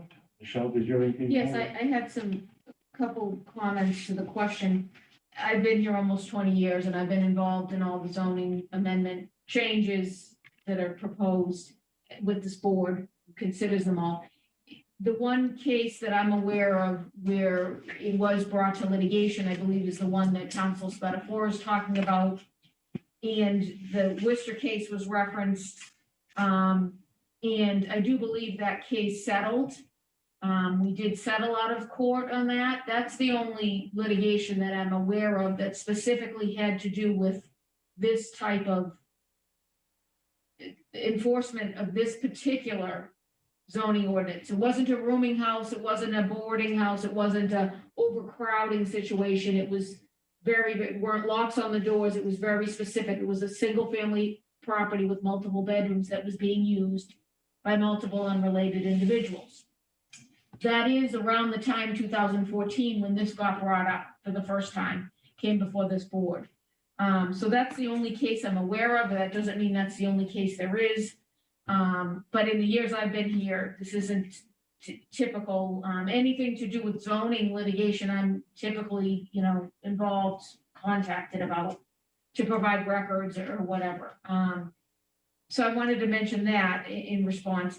I also just wanted to clarify for the record, the zoning ordinance is by state law, Mass General Laws, Chapter 48. That is its own ordinance, its own statute. There was some comment, I don't know who said it, that said state law supersedes our zoning ordinance, and that's not correct. It's a standalone ordinance. As the building commissioner said, there are other ordinances that come into play, but if your zoning ordinance doesn't allow something or regulate something, that in and of itself is a use regulation. That doesn't mean there's another code that can say, no, you have to allow it because it's allowed, which is why we're having the discussion, because if fire codes and building codes allow 5, 6, or 7, and they trumped our zoning, it wouldn't matter what our zoning said. So the fact that our zoning says what it says, it is enforceable. I do understand that it's different from some of the other codes. The questions I had, a couple, if the state or these other laws change, are we going to change ours, for that? Is that really the primary reason? And I understand enforcement's an issue.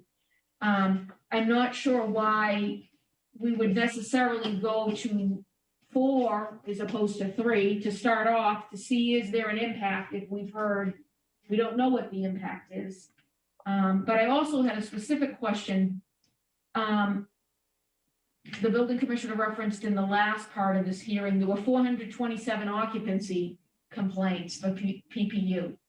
And I wanted to clarify, were those regarding rooming houses or what were those specific to? I thought you'd said over occupancy complaints. But then in this conversation, I thought I heard it happens every week. So I'm curious, what's the number for this? Not living in basement, not rooming house locks on doors, but for 3 unrelated adults living or 4, about how many PPU complaints come in? Is that the 427 number, or could you give more info about that, please? No, so the 427 number I gave, the reference to that was when I was explaining the software that we have, which points out the short-term rentals within the city. And that software tells us that there are 427 short-term rentals. So that number has nothing to do with this conversation at all.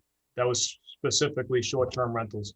When it comes to over occupancy issues, that's a difficult thing to put a number on, because when we get occupancy complaints, they come in different forms. And part of that is because people call things different things. So some of them come in as lodging houses, rooming houses, boarding houses, Airbnbs, short-term rentals, and probably 3 or 4 other ones that I'm forgetting. So I did run a search through SeeClickFix, which is just one way that we get complaints. And I ran those terms, boarding house, lodging house, rooming house, short-term rental, through SeeClickFix. And what I came up with, and I'm not gonna remember the exact number, but it was in the high 700s in the way of complaints since the just before January 2015. So that's within 5 years. It was close to 800. It was in the high 700s through SeeClickFix. So that doesn't account for the complaints we get, Michelle, as you know, directly through the office, through the mayor's office, through all of the city councilors. And that's a number that I couldn't give you. But what it does state is that the number over the last 5 years is well over over 800. It's probably up over 1,000 or even higher than that. But those that you said, that's boarding, lodging, you listed a whole bunch of things. That's not necessarily for unrelated adults living together. Those are complaints that come in where people are, their intention is telling us that a property is overoccupied. And like I said, sometimes they're right. Sometimes they just hate their neighbors. There's a variety of outcomes to these things. More often than not, they're right. We don't know those are all this type of complaint, then those could be any types of complaints, living in a basement. I know there was one about bedrooms, beds in a closet. That includes everything, not just 4 college kids living together and there could be a noise issue. So that number is all occupancy. Okay, that was the number. That includes the entire gamut of crazy complaints that we get here. Yeah, every day. And then my last question was just, so do you know how many units currently have bedrooms in size or number that could accommodate 4 unrelated individuals? Either increasing the bedrooms, either with 4 bedrooms or 2 large bedrooms, or do we have any sense how much more housing could be created? So obviously our department doesn't track that. I did speak to our assessor, Nate Kramer, and asked him if that was a data that he tracked, and if it was something he could even create a report or a table that showed us what it was. He said that he could give us something. It's easier for him to do it if we gave him specific types of housing as opposed to just every property in the city of Malden. So he probably could give us a number. I don't have it, but even if he could give us a number, that number doesn't tell us how many are occupied and how many aren't occupied. That's not something that the city tracks. Any department tracks the number of people living within a building at any given moment in time. Okay, so that would probably be just like a maximum But this, onto your question, your comment, just, I'll end with this. You said he'd want to know specific types of housing, but this amendment will apply to all types of housing. Is that correct? Any dwelling unit, this will apply Yes. to? Whether Yes. it's an apartment or a single family. Okay. All right, that was all I had for now. Thank you. That's what adds to the difficulty in coming up with that number, is that we're talking about every single building within the city that has some form of dwelling in it. Thank you. Okay, you're all set, Yes. Michelle? Do the councilors have any questions? I see your hand, Ken. Don't give me a second. Let's just give the councilors a chance. Craig Spatafora. Craig Spatafora. I was just gonna, it was related to Michelle's, the case, the previous case. There was one of the cases for the committees that I tried to bring forward, and the legal department would recommended us not going to court because we would not prevail. So we never went that far. That was my only comment based on that Hawthorne, the street on Hawthorne Street that we ultimately settled out of court because we were not going to win. I think that was the same case I was talking about. Yeah. Correct. It was. There was a second case, Michelle, that I wanted to bring up, but based on legal's Attorney Fallon's recommendation, it wasn't worth going even further because it was the same set of circumstances and we probably would have not prevailed. So we never went that route. I think we took another route.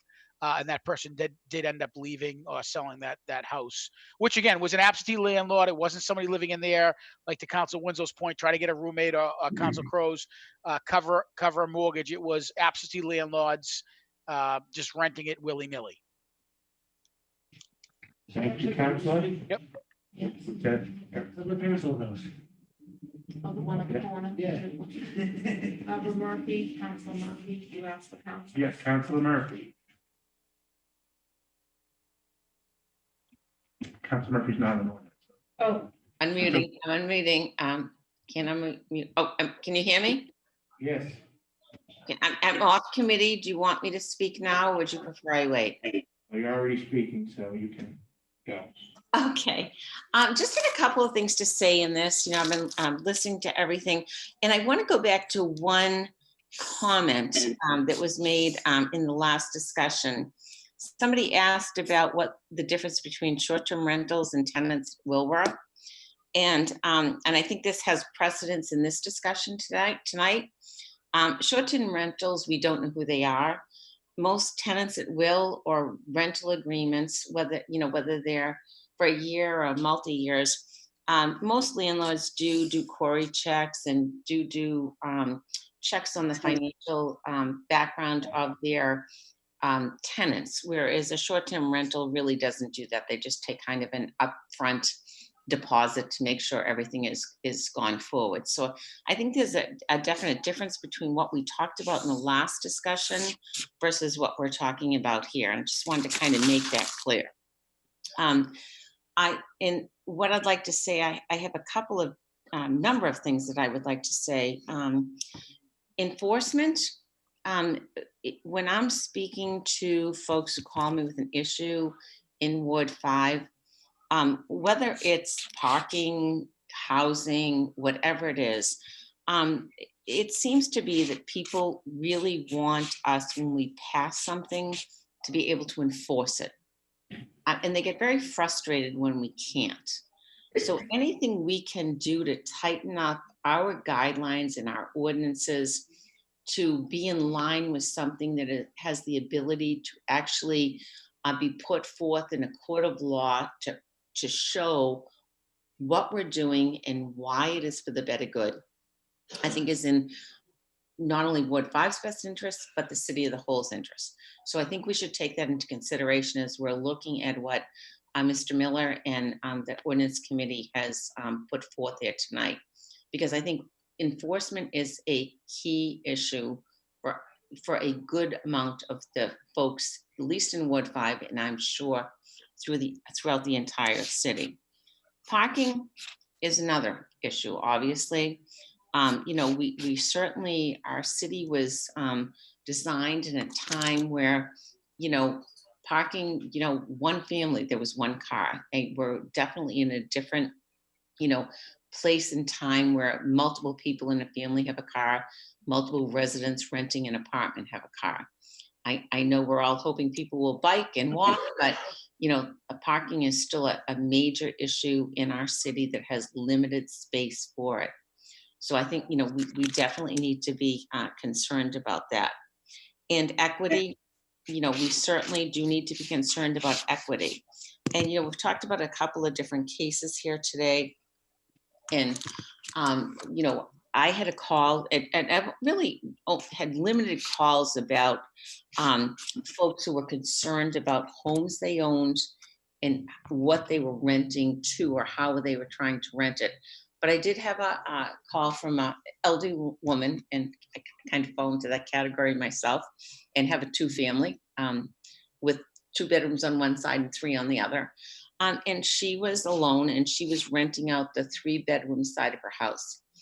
And, a number of our elderly people are very concerned about complying with the ordinances and the laws. I'm not talking about absentee landlords. I'm talking about people who actually live and continue to live in their homes. And she had a 3-bedroom unit, which if that was me and my husband was no longer with me, I would probably move into the 2-bedroom unit and would want to rent the 3-bedroom unit.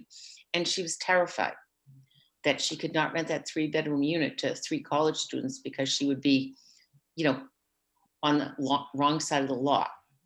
So I think, we have those situations to consider too, which would add to an elderly person staying in their home, and also providing low-income housing to maybe college students, et cetera. Or working people, trying to save money to buy a house at some point. So I think that all needs to be brought into consideration. But I struggle a little bit with the number 4. And I wonder, should we tie the number 4 to the number of bedrooms? So if you're renting an apartment and you have 2 bedrooms, you have 2 people. If you have 3 bedrooms, you have 3 people. If you have 4 bedrooms, you can have 4 people. So I'd just like to kind of throw that out to the planning board as you're discussing this. Like, how do we decide what's the right number for an individual home? And maybe it's based more on bedrooms, and that would tie into the building laws. But I also believe that, Mr. Miller, and I'm going to give kudos to Councilor Crowe, because I am not one of the counselors who every month attends the problem property units, but she does. And she literally, and I'm not sure how many people on the planning board go there, but she attends all of those meetings, and she has for years. And she really has kind of the insight into what's happening in our community from that perspective. So I would, ask you to listen to what she's heard and also what Mr. Miller deals with on a daily basis as you make the decision as to how you're going to come out of this discussion this evening. Thank you. Thank you, Councilor. Any other councilors looking to speak? No.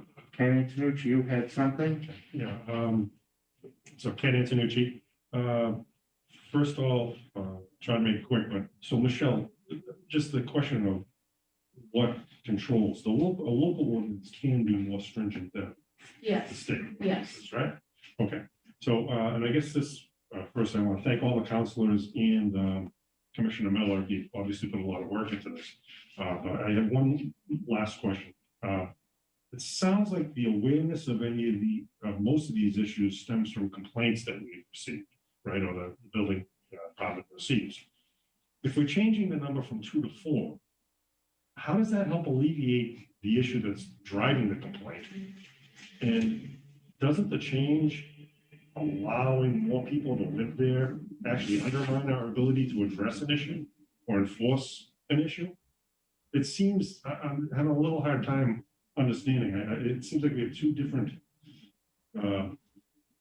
goals that we're trying to achieve, and they seem to be in opposition. I don't know if anyone can help me get somewhere with this in my head. Would you like me to respond to that? Yes, please. So I think I think what changing the number does, and I think I said this earlier, is it provides flexibility so that on a given property, we can assess the occupancy of it and apply the appropriate codes, and then have the flexibility to have 3 people living in a 3-bedroom, et cetera, et cetera. So does it cut down the number of complaints? Probably not, because a lot of our complaints, again, the source of those complaints are because people living in a dwelling unit upset their neighbors by doing something, parking, had a party, or whatever the reason might be. So it's not going to cut down the complaints, but on our end of things, the complaint is the beginning of the work.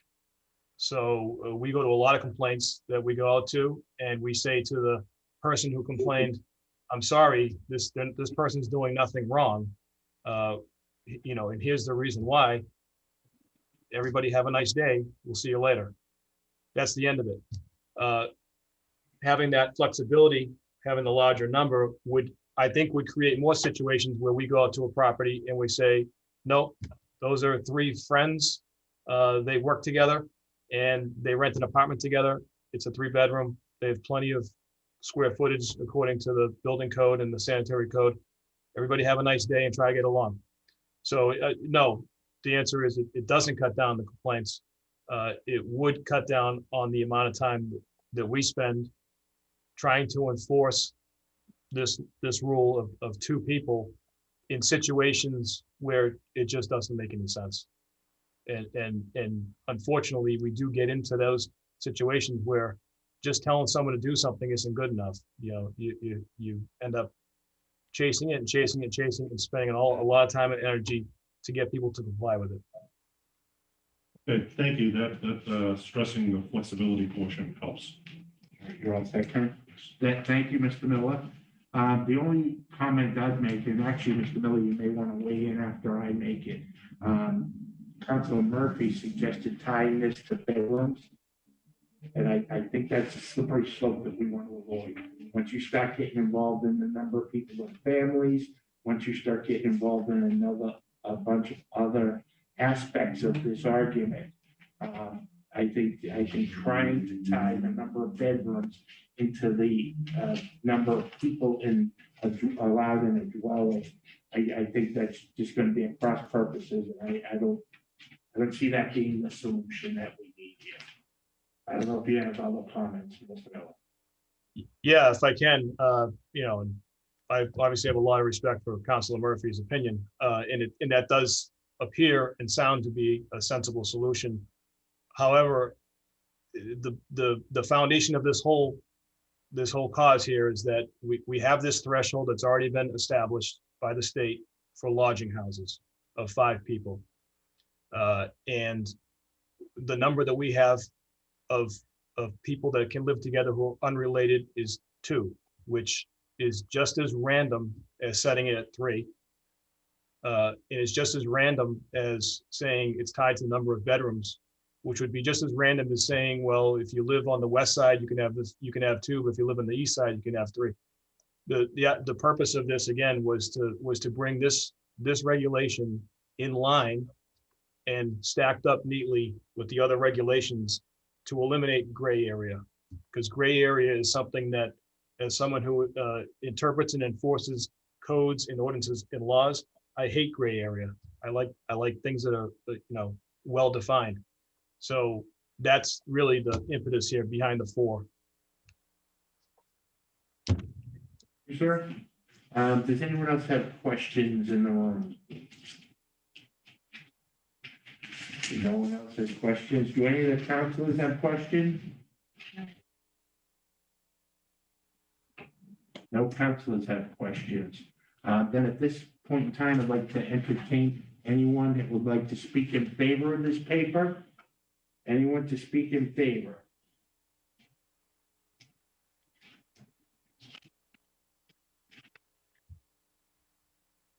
If someone below raises their hand, will they pop up? It appears Oh, right okay. there. This one is not. Just want to make sure I'm not missing anyone. Good. So no one in favor, declare that part of the hearing closed? I'm sorry, I suppose I should read the portion of the letter from the mayor. Yes, if you would, then. So this was the other portion of the letter from the mayor dated September 8th, 2020. In the portion regarding this, the second revision will will change the current definition of a family and subsequently the definition of a rooming house. The current definition limits the number of people living together in a dwelling unit who are not related by blood, adoption, or marriage to 2. This number is not compatible with other codes such as building, health, and fire, and is also not conducive to modern rental trends or dwelling unit capacity.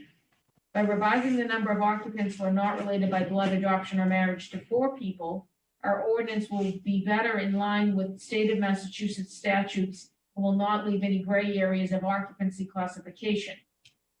Allowing property owners to rent dwelling units of sufficient size to occupy up to 4 people will also create more renting opportunities, while allowing a group to spread the monthly cost over a larger group, which we believe will result in more affordable housing. That, again, was the portion of the letter from Mayor Gary Christensen dated September 8th, 2020. Okay, thank you for reading that. And you have nothing else to read in No. favor? And we see no one on the board looking to get in? No. Good. Very good, then. I'll declare that part of the in favor part of the hearing closed. Is there anyone that would like to speak in opposition to this council paper? Anyone in opposition? No, there's nobody. Do you have anything to read in opposition, Michelle? No. Seeing and hearing no one in opposition, I declare that part of the hearing closed. Michelle, can you take us through your staff report? If I could, I think we were taking this as a separate piece, the definition of rooming house. And I wanted to just make one brief comment. Right now, our definition of family is in conjunction with the definition of rooming house, because family reads any number of people related by blood, marriage, or adoption living and cooking together as a single housekeeping unit exclusive of household servants. A number of persons, but not exceeding 2, living and cooking together as a single housekeeping unit, though not related by blood, adoption, or marriage, shall be deemed to constitute a family. Definition of rooming house specifically references 3 or more persons. So the R2 goes with family and R3 goes with rooming house. So part of this is also to change the definition of rooming house. So up to 5, because if family, unrelated family changes to 4, we would need to, then also apparently change rooming house to 5. So I wanted to just mention that. So right now it reads any number of related persons can live as a family in a single unit, but unrelated is 2. So the proposal is to change it to 4. As we heard, there are other codes that would regulate these units. So our zoning code is one. There are other codes that also regulate the property. Current zoning, this definition was ordained in 1977 when the city adopted Mass General Laws, Chapter 48. There have been no amendments since. As we heard, they were considered in 2014 and 15. The definition of family is incorporated into the definition of dwelling unit, which is then incorporated into all the definitions for single-family dwelling, 2-family dwelling, 3-family, 4-family, multifamily, and town or road dwelling. So when we change the definition of family, and that gets changed in the definition of dwelling unit, it then also will get carried through to change single, 2, 3, 4, multifamily, town or road. Which is why earlier when we discussed that this will apply to all types of dwelling units, not just single-family homes. So anywhere there's a dwelling unit, this proposed change would apply. The current definition of family is taken verbatim from a U.S. Supreme Court case that upheld the same definition in the New York Municipal Zoning Ordinance. To date, it has not been overturned. I was asked about abutting towns, and I did not get a chance to update into the staff report, but I will read here into the record for you. City of Everett does not have a number, so they do not define family. So single-family dwelling is, or dwelling unit is a residence. It contains living area, bathroom, kitchen area combination. So there's no number attached, which would mean it differs to the other codes, state codes. City of Medford defines family in terms of unrelated people, a group of 5 or more. I'm sorry, a group of 5 or more shall not be deemed to constitute a family. So that is using the number 4. Melrose does not state a number. However, then goes on to state in its definition of family, for purposes of controlling residential density, each group of 4 individuals shall constitute a single family. So that would be the number 4. For Revere, they have the same definition as we do. Family means a household of blood or marriage relations and not more than 2 unrelated persons. Saugus does not have a number. So again, it would defer to state codes, whatever they be. And then finally, abutting town of Stoneham, also family does not contain a number. It just references that they're a single housekeeping unit. So it will again go back to other applicable state codes. So that I wanted to give you as information. The amendment does not propose to change use regulations, dimensional controls, or parking requirements for single family, 2-family, 3-family, 4-family, multifamily, or town or road dwellings. I also wanted to note, for purposes of counting unrelated persons in a dwelling unit, historically, in the current protocol of the city, is that we do not count minor children,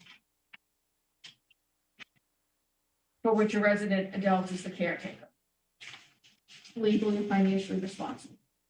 So that is what I had for background information on that. I will comment, just one quick comment. I did understand, Ken's comment, and I have a similar question about enforcement. It seems to just legalize an existing condition. It doesn't seem to necessarily solve anything.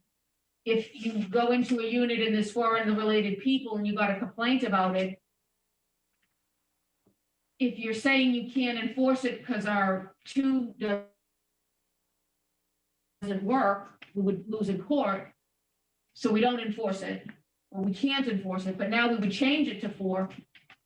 So the 4 people are still living there. So I don't quite follow either.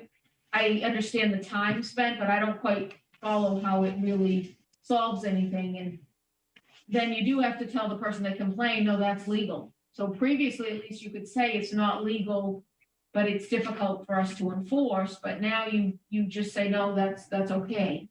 I also have the question about bedrooms. And I think we should have a better handle on that.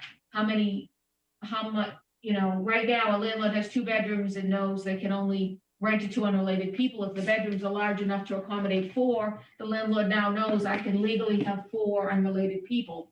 I think that adds in a number that I don't think we really have a good sense of at this point. I did itemize some concerns regarding these amendments. How will the proposed amendments affect existing issues? Will it reduce them, increase them, eliminate them? Aggravate them, overcrowding and over occupancy of rooms and dwelling units. I think we've heard that really doesn't change that. They still can be overcrowding, there still can be over occupancy. Density, specifically the number of people living in 1 bedroom, in 1 dwelling unit and or 1 property. From what I heard, I think it could potentially increase all that because it would now be allowed, at least under the zoning. Yes, it has to meet the other codes, but right now, if it meets the other codes, it's not allowed under our zoning, so we still have some regulation. Neighborhood parking issues, on-street parking demands, we heard about, I think from what I heard as well, they would probably increase if more people can legally live in any particular dwelling unit. Potentially that's more cars. Occupancy of basements, attics, closets, other rooms as bedrooms. I believe from what I heard regarding that concern, this won't address that. This is not meant to address that. This is something else. Rents, I I think we heard both that it could increase rents and it could help people with rent. Affordable housing supply, the same thing. I'm not quite sure how this necessarily adds to that. Creation of additional housing, not dwelling units, but actual housing. I think this would definitely create additional housing opportunities. So that I think is true. Other questions, how much more housing would be created? How many existing dwelling units currently have bedrooms in number or size or other rooms with capacity to be converted large enough to accommodate foreign related? We don't have that information. And then the impacts of the amendments on neighborhoods and city infrastructure. The question I posed, which we've heard some comment on, do 4 family members living together in one dwelling unit have a different impact than 4 unrelated individuals living in one dwelling unit? I guess it depends on who's living there. So those were just concerns and questions. The recommendation, which was made prior to the public hearing, was that if you felt those concerns were adequately addressed, that you approve the amendment of definition of family as submitted. So if you don't think they're adequately addressed, I would encourage you to get more information or request more information before you make your recommendation. Again, this would be an advisory recommendation to the council, and although we haven't talked about it yet, this goes hand in hand with the rooming house recommendation. So if you're going to be in favor of one as proposed, you would need to be in favor of the other so that the numbers correspond. Or if you want to propose revisions to one, you could propose to the other. So you may, I don't know if you want to wait and discuss the rooming house piece first. Well, I guess I probably thought we were Yeah. doing 1, Oh, I'm 2, sorry. 3. Yeah, okay, so the rooming house piece, the proposal, right now, the language for the definition of rooming house is that,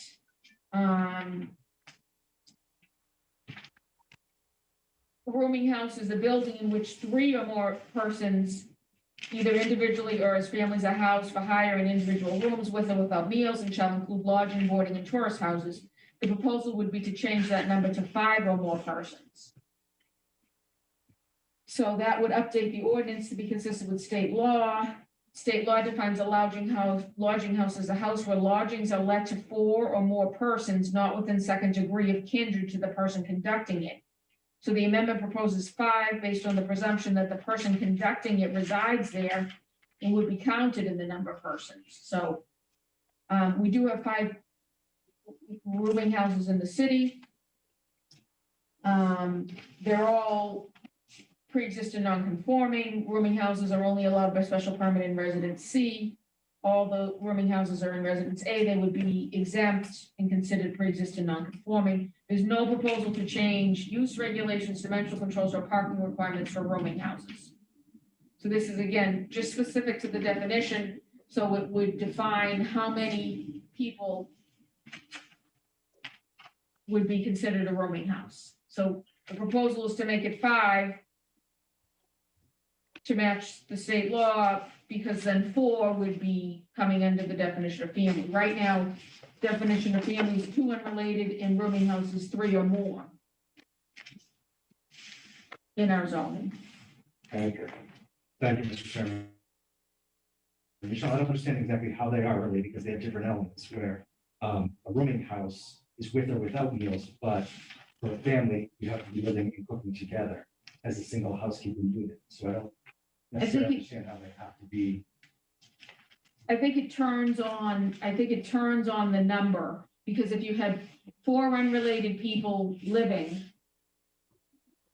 the proposal is to make it considered a family. Right now, it has to be, I believe, and Nelson can correct me if I'm wrong, it has to be somehow considered a rooming house because it doesn't meet the definition of family. So it would potentially be applicable to that. So that, I think, is that gray area they're talking about, that it's not a family, it doesn't meet a family, and it doesn't meet the definition of rooming house, at least by the state code. It would by the zoning, but now we've heard that our zoning is not necessarily enforceable. So I don't know if Nelson wants to explain it better than that, what the connection is, or why we would need to change both numbers. Do you want to hear from? Yeah, if Mr. Miller can help us with that, that would be great.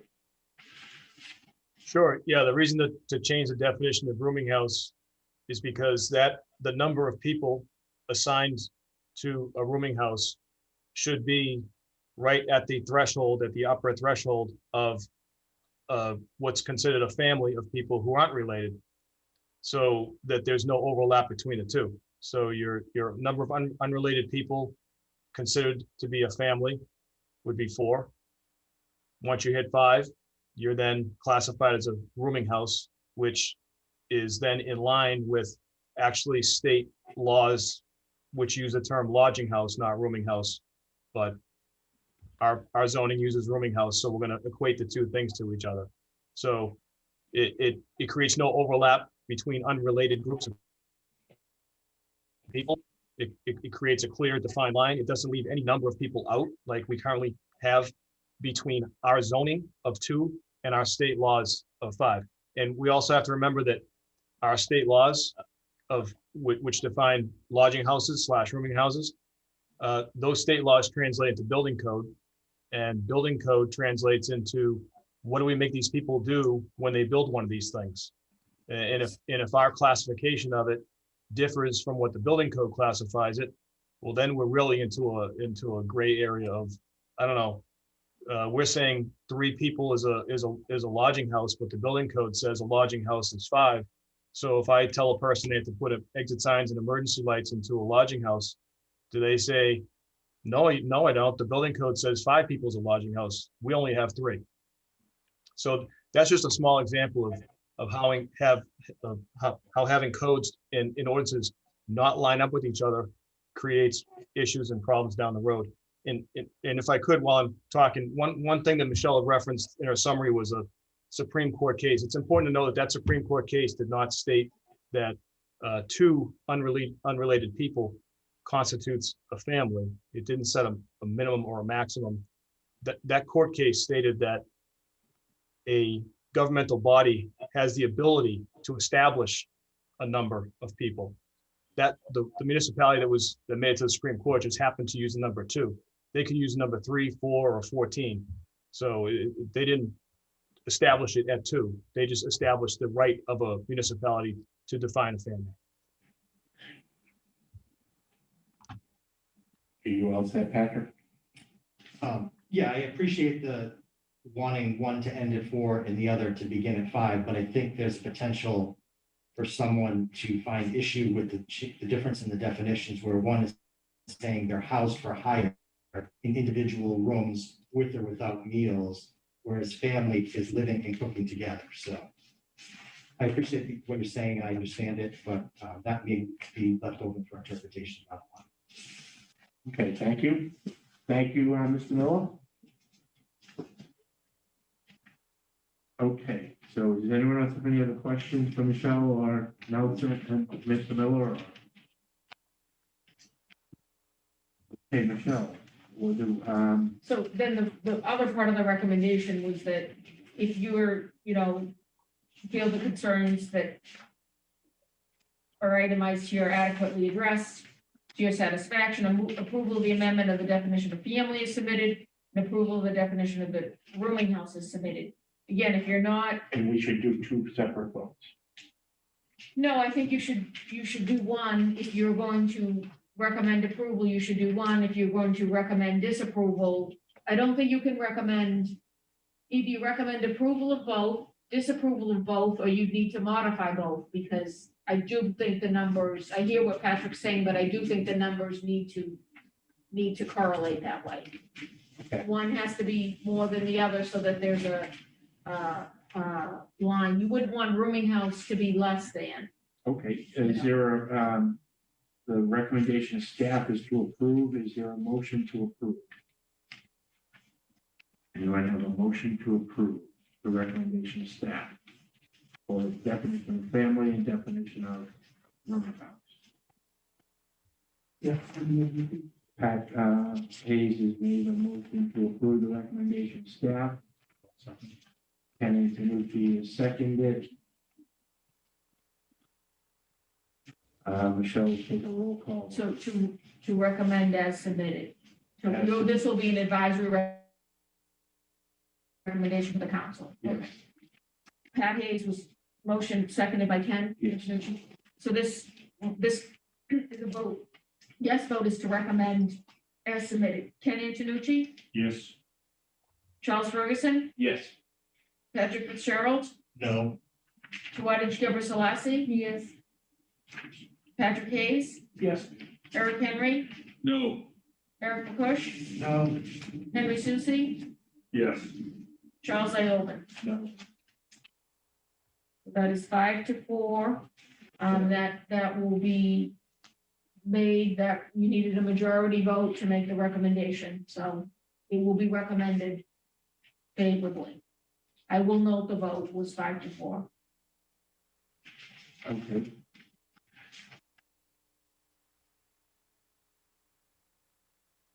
So with that said, the council papers are done.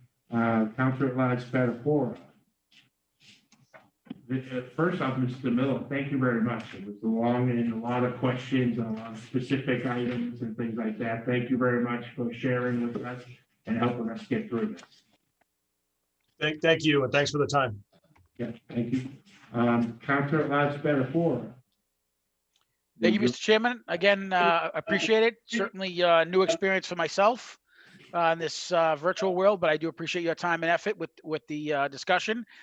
Glad the committee was able to hear the deliberations, and we'll certainly take that back to the Ordinance Committee to either accept or amend, but certainly I appreciate the insight.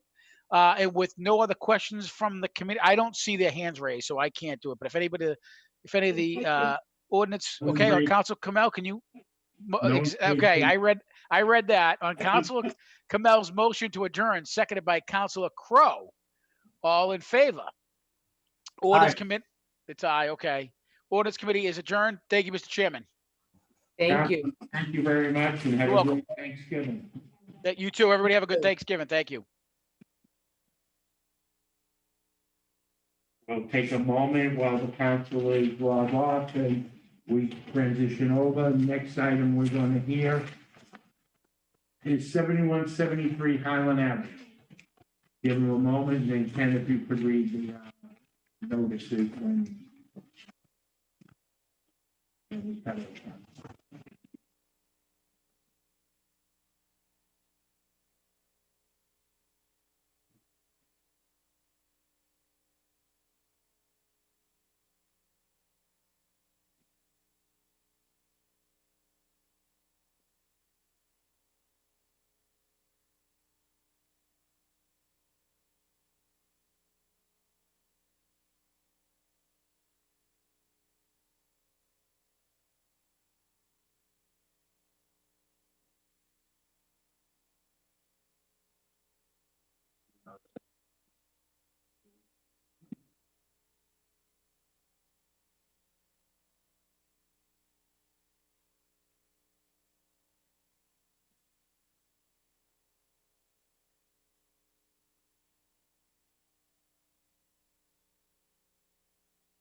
Okay, if you could read, Ken, that would be great.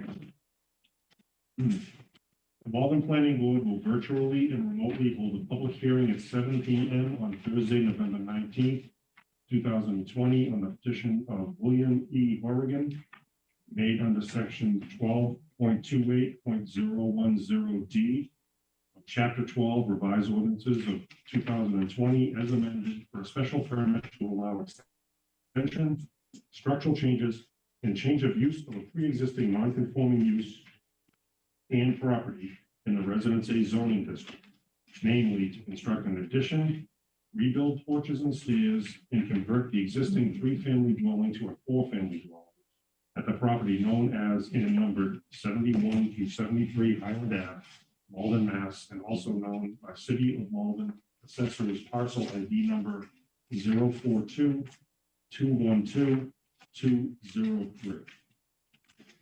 Thank you very much, Ken. And is a petitioner present? I saw Attorney McDonald out there earlier. And proceed for this case. Yes, good evening, Mr. Chairman. Attorney Patrick McDonald on behalf of petitioner William Horrigan, who is also present along with his wife Diane Horrigan. Hi. Good evening. Thank you very much. And Mr. Horrigan, your name and address for the record, please. My current address is 5 Horseshoe Drive, Linfield, 01940.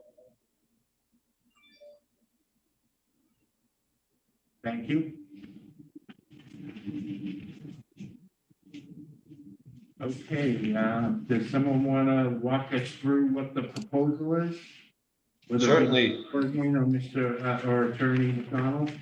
Yes, thank you, Mr. Chairman. Again, good evening, members of the board. Patrick McDonald with offices at 479 Eastern Avenue on behalf of the petitioner. This is a petition seeking a special permit to alter and amend the property at 71-73 Highland Avenue here in Malden, converting it from a pre-existing non-conforming three-family residential dwelling into a four-family residential dwelling by adding an additional two-bedroom unit and by also expanding to some extent the first unit existing in the property and the third unit existing in the property.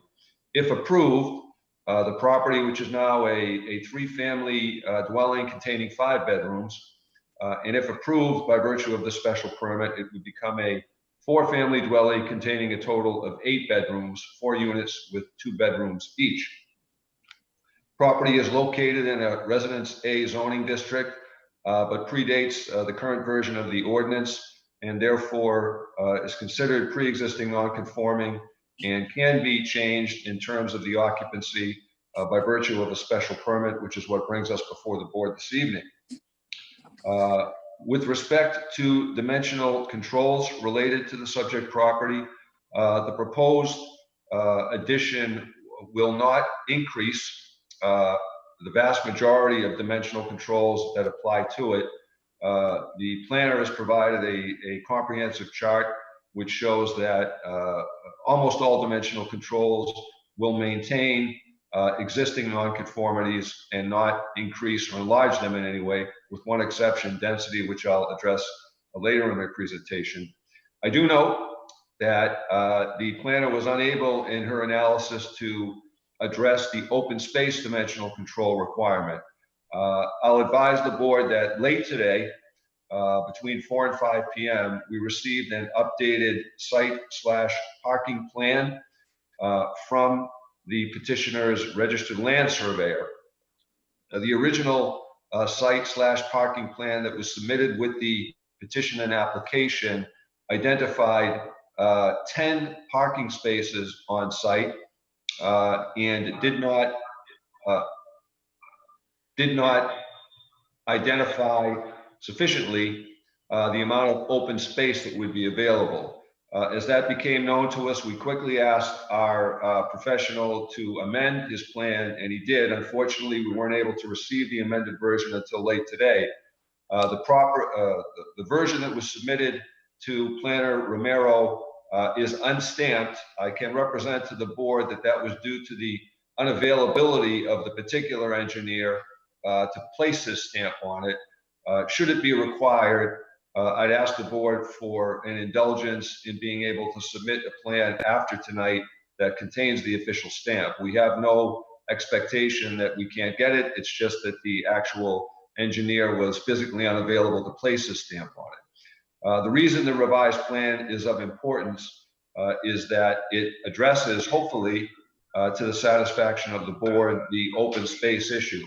The new version of the plan identifies that by removing 2 existing parking spaces that are tandem parking spaces on the southernmost edge of the property, it creates approximately 2,087 square feet of open space on the parcel.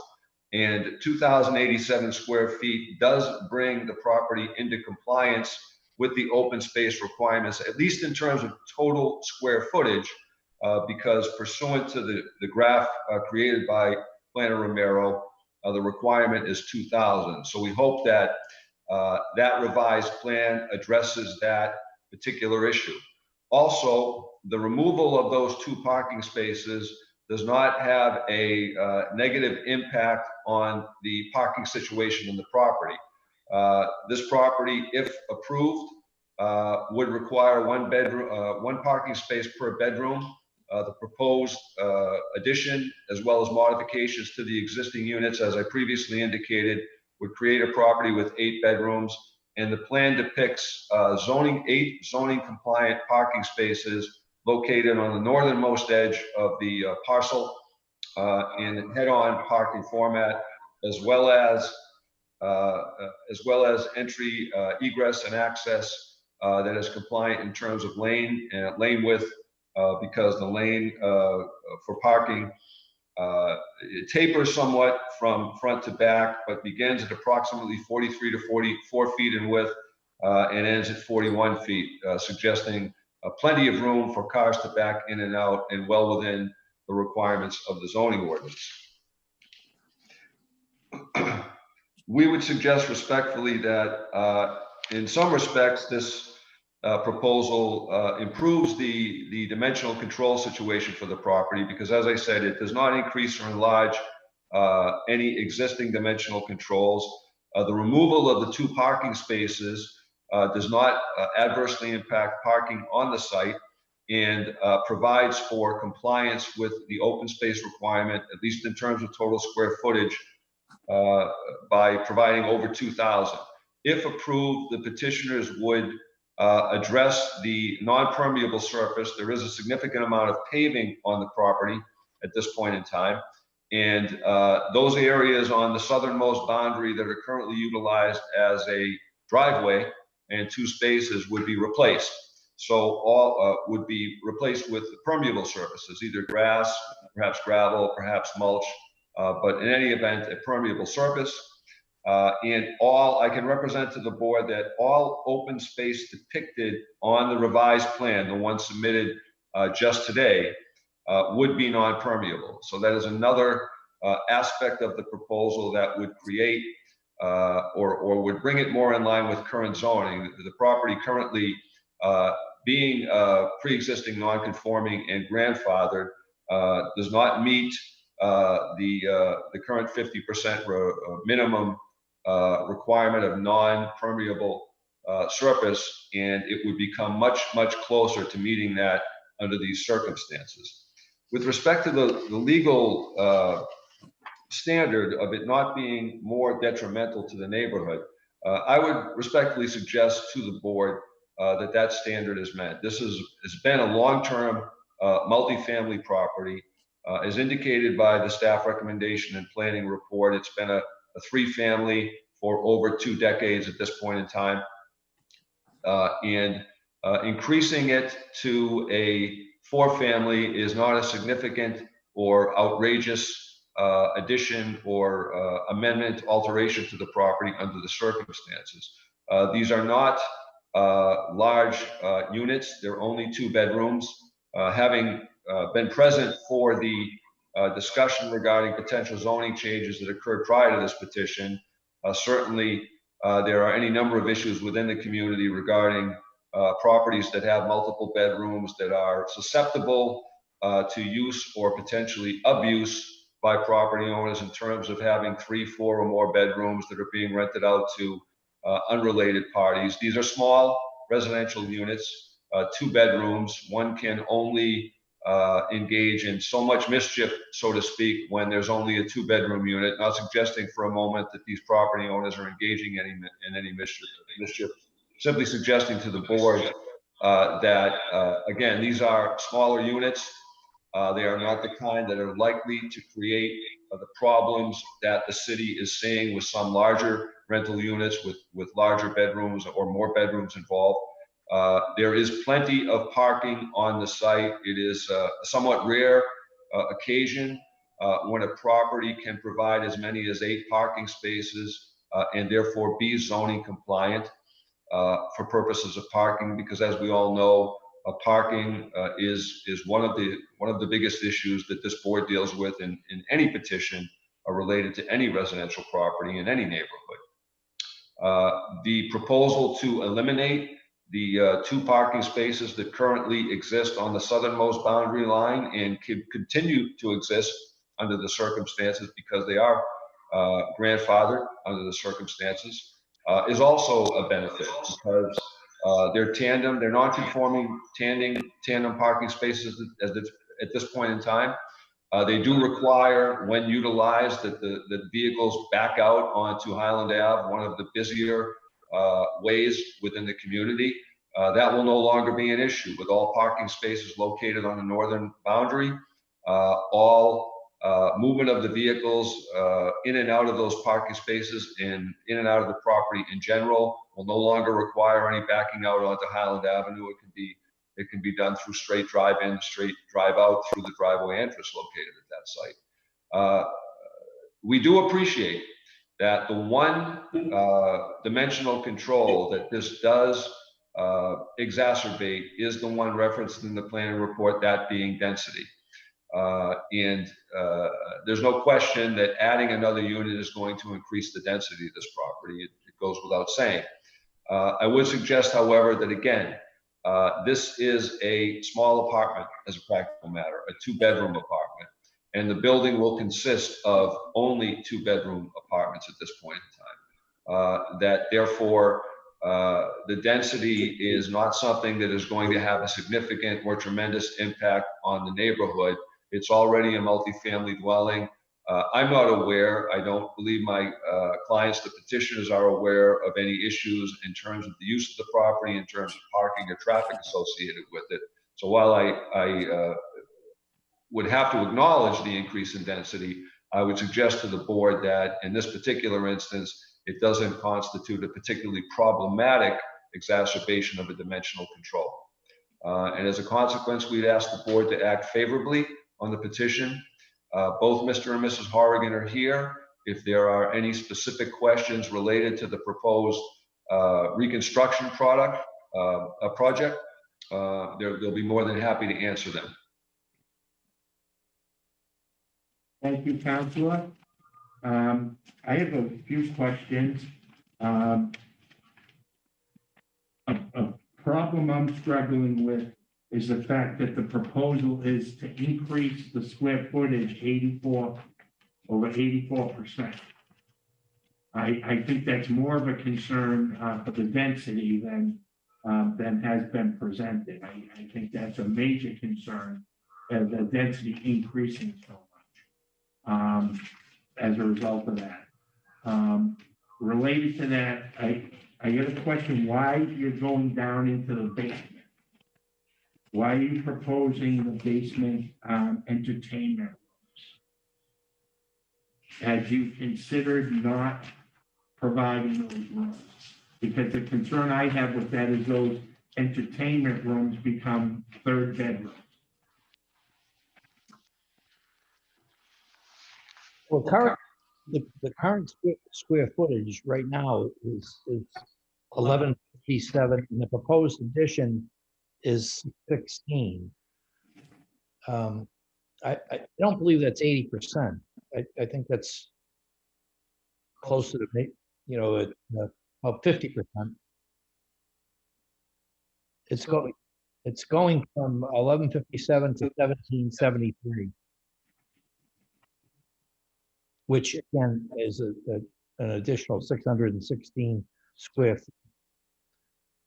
So I guess, Mr. Morgan, I'm looking at your plan that was submitted that says the existing units square footage is almost 3,000 square feet, 2,974, and the proposal is 5,482.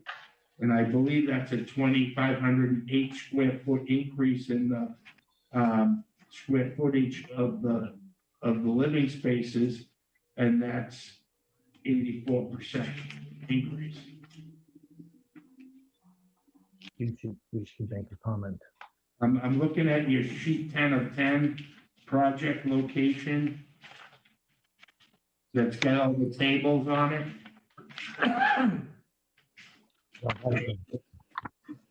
That's the wrong thing, is that not?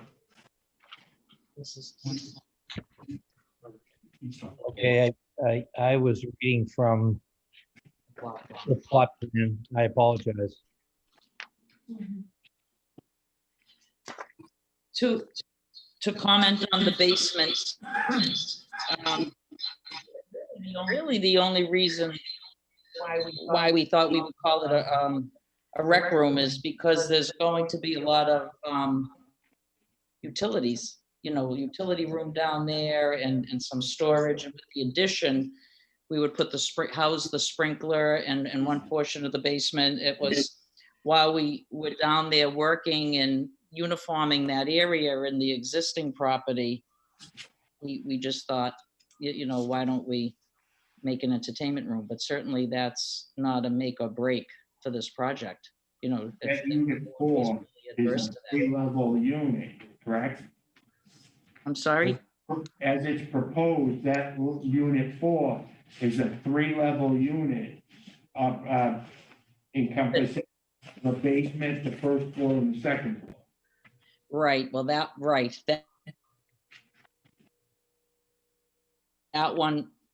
because that's the total new addition. We'd be pouring a new foundation.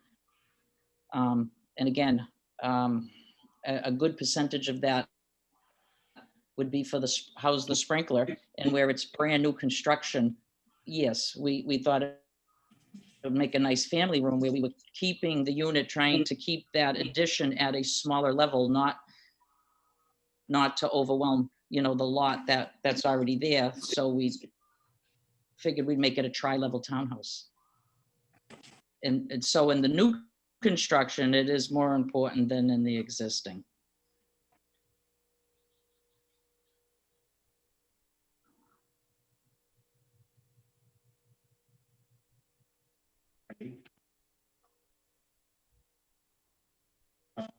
What's driving the renovations that you're making? Is it purely economic? To maximize the economics of this location?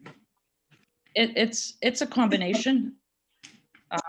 I think that when we purchased the property, I don't know, three years ago, the property is in really need of repair. The existing property. So I actually am a realtor in the city of Malden. I work for Remax Trinity. I do a lot of renovation work and rehab. It's just part of what I do for a living. And seeing the property in the existing condition, and it's a beautiful property. Great location. I don't have to, tell you folks. And we're blessed with a large lot. There's plenty of parking. There's, so it's a combination of all those factors. That I do this for a living. I've probably done about a dozen in the area over the past 10 years. Like I said, I'm a real estate sales is my first profession, and then I do the renovations, and I've done a number of projects. So do you expect to retain them, or do you flip them? Both. I do both. I'm not saying one over the other. I'm just curious what your track record has been. Because being in the industry, you must understand that you've got a 7,400 square foot lot, and the requirement for a 3 or 4 family is 18,750 square feet. No, I do understand that, sir. Yeah, I mean, this wouldn't even accommodate a single family based on the current zone. When Bill and I first started exploring the possibilities of perhaps requesting, the special permit, looking in the area, like Attorney McDonald said, there's all multi-families. However, 2-family majority, there's a bank across the street. there's an apartment building. There's a lot of retail, restaurants. I know we're deficient in that one area, and is why we're here tonight. But you know, we felt as though that we would not only be improving the property that's there significantly, but you know, that the area would warrant the increase. It would not be a negative, or it would not depress the area. It would enhance the area, and it would fit right in with what's around us. It should we, you know, get the approval of the board.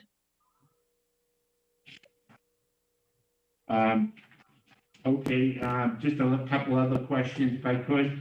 If this were to be approved, how quickly would you be starting the renovation and how long would it take?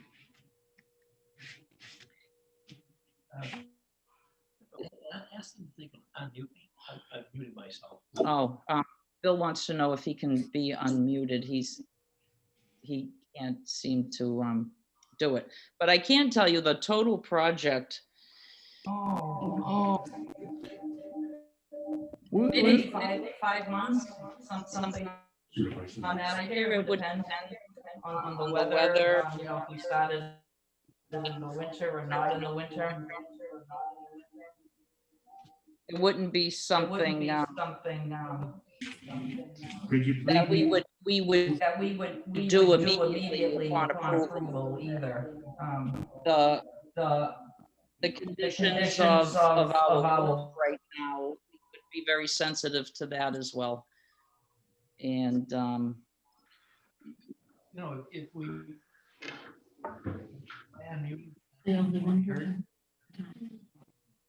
excuse me, miss, only one person can talk in the room at a time because it's kicking back, reverberation and, Only one device. yeah, only one device at a time. So if, your husband's gonna talk, you need to mute and he's gonna unmute and vice versa. I will mute and allow him to speak. Thank you. You're on. If we get approval for the project, we're not going to drag our feet. We'll probably start this project sometime. My guess is, you know, within the next 6 months. But I mean, a project like this could take 3 to 6 months. But you know, we're not going to start it and let it get half finished. We're going to go through it as quickly as we can. I mean, as you know, time is money. And, you know, and part of the justification for the request is economic. I mean, it does need, the property does need some work, and, you know, it makes more sense to be able to complete the whole project. And that's why we're here tonight, to ask if you know, we can get this approved so we can rehab the whole property, including putting the additional unit on.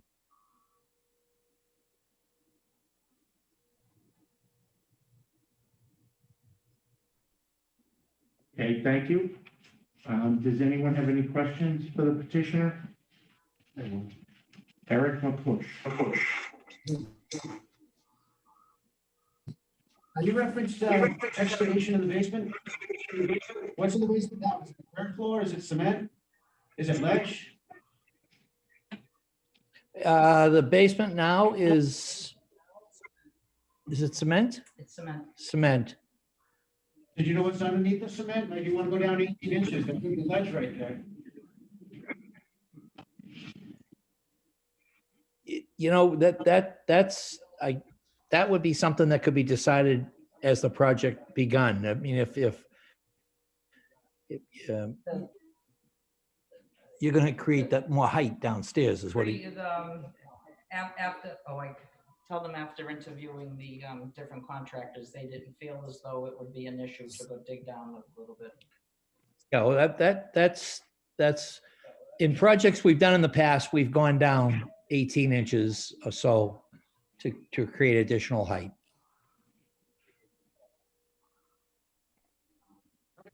I just yell better. Ken Antonucci. Ken Antonucci is a addition to what Eric just mentioned, possibility of ledge. Going down 18 inches, I mean, that's probably, looks like it's an old stone foundation. You gotta make sure that you're not gonna undermine, that existing stone foundation actually goes down that deep. So definitely recommend caution, or at least have an engineer look at it and do some test pits or whatever first inside. But assuming, whether or not the proposal gets approved or not, if you decide to do that work on the existing house, you should be very aware of that. Okay, well, okay, anyone else have any other Yeah, questions? Eric Henry. Yes, Eric, here, just if you do get approval for this, will the house have to be vacant? Yes. Thank you. Is it currently occupied? Yes. Any other questions? Did you have something? Michelle, would you like to get? Gonna ask, this is Michelle Romero. How many people live in the house right now in each unit? 3, 1 in each floor. One person in each unit. One person in each unit. One person in each unit, and how big are I'm asking because I know you mentioned you're a realtor. How many people do you think could live in each bedroom? You heard our discussion previously.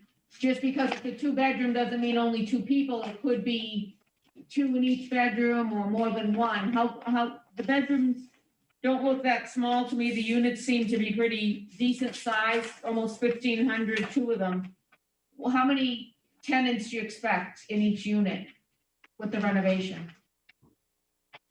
Well, we would expect that a project like this would appeal to the young people who are now living and renting in Boston and are migrating north out of the city, between COVID and the higher rents in the city, and they want to be a little bit, closer. And, Malden is very trendy and up and coming, and with all, the new businesses coming in and all the building that you're doing to the center. So I would imagine that we would be getting young couples, people who are engaged. This is the demographic that I'm seeing move into the Medford Malden area now, just as a realtor, never mind in the rental world. So I do see young adults. So I would see either a couple and maybe, starting a family with 1 child with a 3rd bedroom, or I would see 2 people, basically. But right now, 2 of the units are 2-bedroom and 1 is 1 bedroom, but there's only 1 person living in each unit? Right. So I have a senior woman who lives on the 1st floor, and she does have an adult son who lives with her, between her and one of her daughters. So it's really just her. On the 2nd floor, I have a woman who sold her house and needed a rental. She couldn't find a place, and it was at the same time that we had just taken ownership. So she came in, and she works full time, and we weren't asking the top of the market for rent. We really just were looking for some nice people, somebody to fill the units, and wait until we decided really what we were going to do. And then on the 3rd floor, I have a single young man who kind of fits the demographic I just described. He was living in Somerville. The rents got high. I think they sold his building. He was looking for a unit, and so he lives upstairs. No, so our building as it is existing would definitely hold more people, but this is just the way it ended up working out for us. Okay, thank you. My question also has to do with the excavation. Any ledge removal by any means will require a special permit. So that's something you would want to determine before beginning, because you need to come back for another permit for that. You wouldn't be able to proceed. So the whole project would need to come back to this board for review. But I had a question. I thought you had mentioned utilities in the basement, but I see washer and dryer in each unit. I see HVAC storage in one of, so what type of utilities are in the basement? I Well, see a the sprinkler room, but Yeah, Yeah, all the yeah. the sprinkler room and not, with, and until I really confirm with the sprinkler company, but the way, after speaking to them and getting a somewhat of a plan, the new addition would house everything for sprinkler, and the other existing basement would house, we have all the water tanks, all, the electrical panels, and we would, certainly still have some HVAC for the lower level that would come up, and some storage. Okay, thank you. You're welcome. Anyone else have any questions for the petitioner?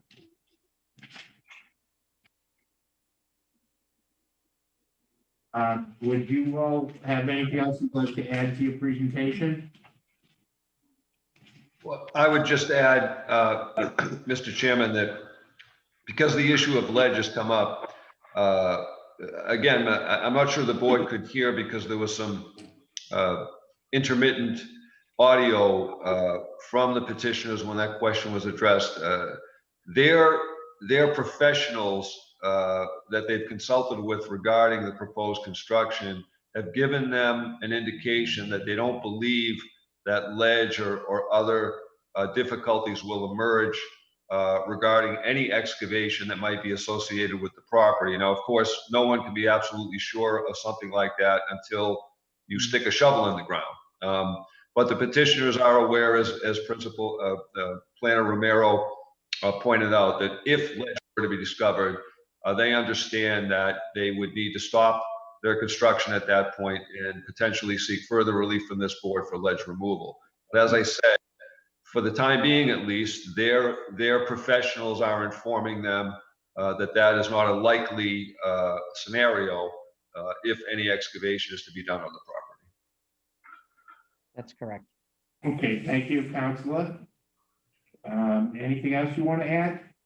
No, that would complete our presentation. Thank you, Mr. Chairman. Terrific. Thank you all very much. At this point, I'd like to entertain anyone that would like to speak in favor of this petition. Anyone that would like to speak in favor? No, but we have Councilor Murphy raising her hand. Okay, Councilor Murphy. Just unmute.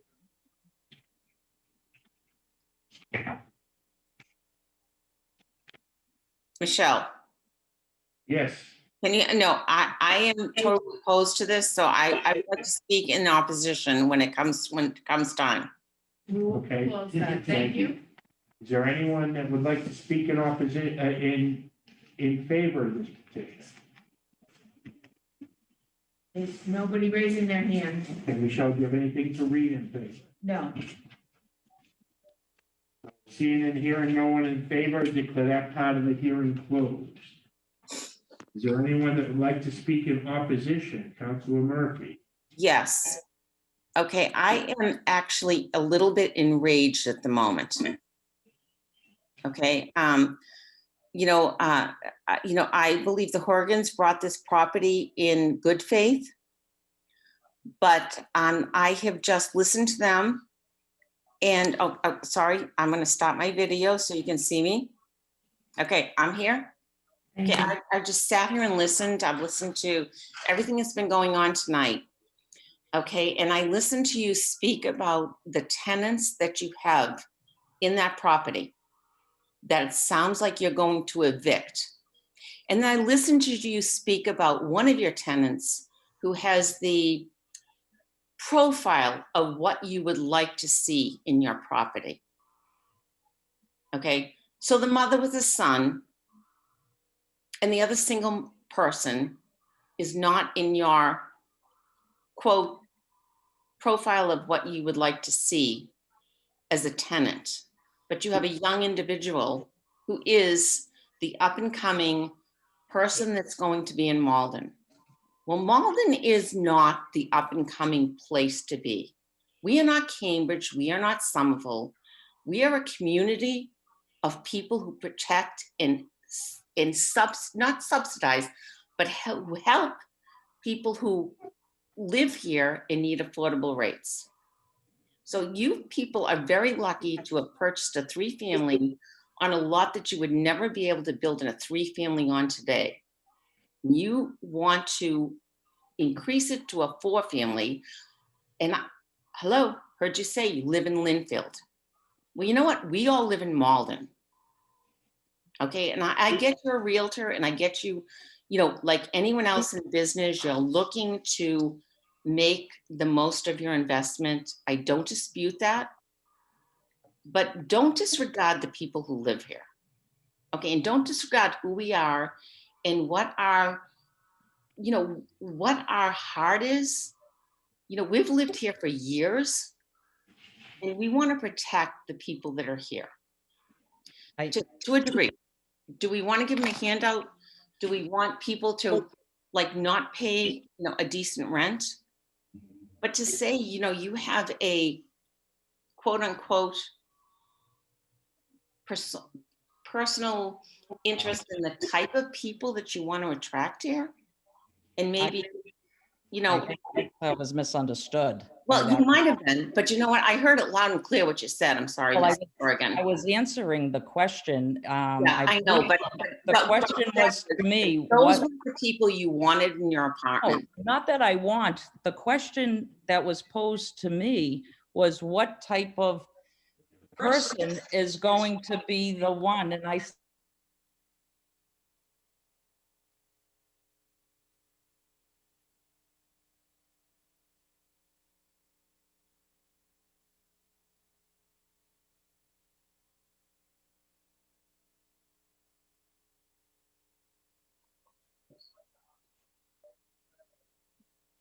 I'm sorry, am I mute?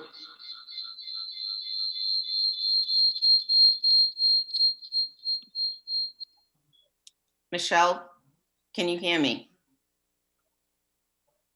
I can hear you. Can you hear me too? This is Diana. Diana, I'm not sure. I just wanted to make sure everyone can hear me. Michelle Romero, can you hear me?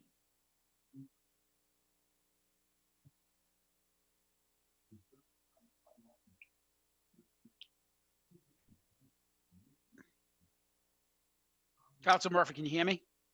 Craig, I can, but I think we lost them. Did we lose everyone?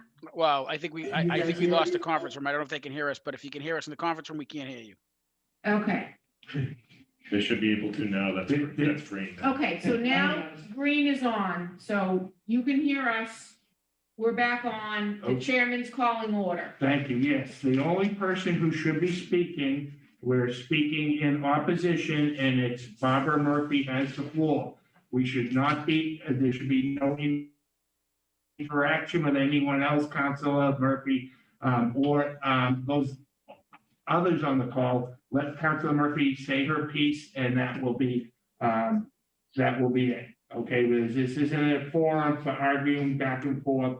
That's not what this portion of the meeting's for. Okay, so Councilor Murphy, feel free to continue. Thank you. The other thing I would say, if for some reason this goes through, the city council has been talking about, if for some reason the planning board votes this tonight, if it does go through, then I would ask, because the city council is working on resident parking permit, and it seems like the number of units that might possibly be associated with this build out would exceed the parking spots that have been discussed this evening. I would ask that there be that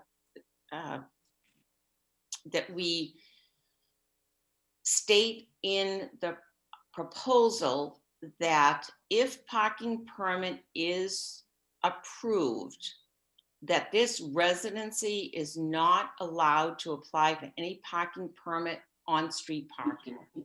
That also, if a resident, if the residents in this building exceed the number of cars associated with the occupancy that you grant, that, they could not apply for on-street parking permits. Thank you. Thank you very much, Counselor. Is there anyone else that would like to speak in opposition? I have one letter. Yeah, is there anyone else in opposition? No one's raised their hand? Well, Councilor Spatafora has his hand raised. Okay. Thank you, Mr. Councilor Chairman, and I Spatafora. apologize for my camera not being on. I have some kids running around the background, so I would just speak in opposition against this. Just going on what Council Murphy said, I think the density is an issue. We've talked about it earlier. I know it seems ironic. I just feel like I understand this investment property, but again, we're trying to squeeze as much investment out of these properties, and you know. And when people say Malden's affordable, you know, that's in the eye of the beholder. And I think the reason why is because, you know, the average rent right now is running between $800 to $1,000 per bedroom. And it is a great place to buy an investment property. But you look at our neighbors to the south of us, Cambridge, in Somerville, and they have rent control and they have all these other ordinances to try to create affordability. But they also have major density issues. They're ravaging with COVID right now because of that density. They have parking issues. And I just, the feelings that I have that Council Murphy has expressed is, it's just we're adding that, you know, to the straw to the camel's back as we continue to pack people in. And I am looking forward to the next year, to this census coming out, because I think we're going to be approaching 75,000 people in here. And I will channel a little of my past Councilor Kinnan, where at one point our infrastructure is not going to be able to contain all these residents, whether it's both police, fire, DPW, everything. We are getting to the point where we're bursting at the seams. So I support Councilor Murphy and am opposed to this. Thank you, Mr. Chairman. Thank you, Counselor. Is there anyone else that would like to speak in opposition? Is there anyone? I don't see anybody. Okay, Michelle, do you have anything to read in opposition? Yes, I have one email dated November Okay. 17th, 2020. It reads, Michelle, please send this along to Charles Iovine, Chairman of the Planning Board. I don't have his email address. I would like to go on record as being against the request to expand the pre-existing non-conforming three-family at 7173 Highland Avenue to a four-family. The petitioner is not only asking for a fourth rental unit, but he's increasing the living space in two of the three units. The living space in this proposed four-family house is almost doubled, which in my mind is ridiculous. The lot size is not even large enough to put a single-family home on site. The petition will increase the violations that already exist on this property, namely the overuse of the 7,400 square foot existing lot. Also, the density violation increases by more than 50%. The parking lot in the proposed building does not leave any room for green space as required by city ordinances. This is unacceptable. Highland Ave Medford Street intersection is one of the most dangerous in the city of Malden. To approve this petition would exacerbate an already existing safety concern. Thank you for your consideration. Paul Condon, Councilor, Ward 2. Thank you very much, Michelle. That's everyone. One last request for anyone in opposition. I don't see anybody. Seeing and hearing none, declare that part of the hearing closed. Michelle, can you take us through your staff report and recommendation, please? Yes. So you heard what the proposal is. We actually didn't get into some of the details. You do have copies of the plans. So there will be a 2.5-story addition to the northern side of the dwelling. The front porches will be reconstructed, the enclosed and exterior porches. We heard about the excavation of a portion of the basement of the existing dwelling, the creation of a fourth dwelling unit, enlarging the existing dwelling on the first floor by expanding into the basement, enlarging the existing dwelling in the attic by expanding into the third floor of the proposed addition. I've given you the existing and proposed configuration of the dwelling units. This is all incorporated herein by reference. Existing unit 1 is approximately 1,000 square feet, has 2 bedrooms. It's located on the first floor. The proposed size is 1,472 square feet with 2 bedrooms located on, and the unit will be located in the basement of the first floor. Existing unit 2 is approximately 1,151 square feet, 2 bedrooms located on the second floor. Proposed, it's the same size, 2 bedrooms, also still located on the second floor. The existing third unit is 670 square feet in size. It's 1 bedroom located in the attic. As proposed, it will be 1,170 square feet, have 2 bedrooms, and be located on the full third floor. The proposed new fourth unit will be 1,433 square feet in size, 2 bedrooms, and have space on the basement. It has space in the basement, first floor, and second floor in the addition. So Chairman was referring to the total gross floor areas. 2,974 is the existing total floor area. Proposed, it would be 5,482 square feet. You have the plans that were submitted. I want you to just take note that the original set of plans was 9 sheets, and that is this size. There's a smaller, the revised set of plans is 8.5 by 11, but I've given you the sheet 10, which was revised a second time. So we received one version of it. The full size one is the most current version. So this size is the one you should be looking at that has all the numbers we're referring to. This is the most current version of it. Sheets 1 through 9, we were told remained unchanged. Then we also received the original site plan is 8.5 by 14, but this is the one that was just received today. It's the 11 by 17. It also has a stamp at the bottom that says revised 11/19. This is the one that shows the open space. Just to make sure you have everybody has all the plans and you're looking at the correct thing. Zoning and occupancy. The property is located in the residence A zoning district. The existing 3-family dwelling is prohibited in this district. It is considered a pre-existing non-conforming. Predates the current ordinance. The 4-family dwelling use is also prohibited in this district. However, may be allowed by special permit as an extension or conversion of a pre-existing non-conforming use. So the zoning ordinance does allow the option to apply for this special permit. Direct abutters to the north and south are 2-family dwellings. To the east, a 2-family dwelling and a single-family dwelling. To the west, on the other side of Highland Ave, a bank office with drive-through and 2-family dwellings. Surrounding land uses to the east and west are residential, single, 2- and 3-family dwellings. Business uses to the north is a neighborhood business zoning district at the intersection of Highland Ave and Medford Street. To the south, an industrial 1 zoning district and the highway business zoning district that includes Townland Plaza. In terms of dimensional controls, the original building was constructed before 1932.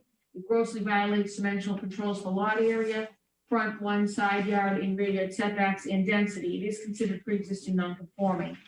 I did forget to mention, so it originally was a 2-family. The 3rd unit in the attic was legalized in 1963.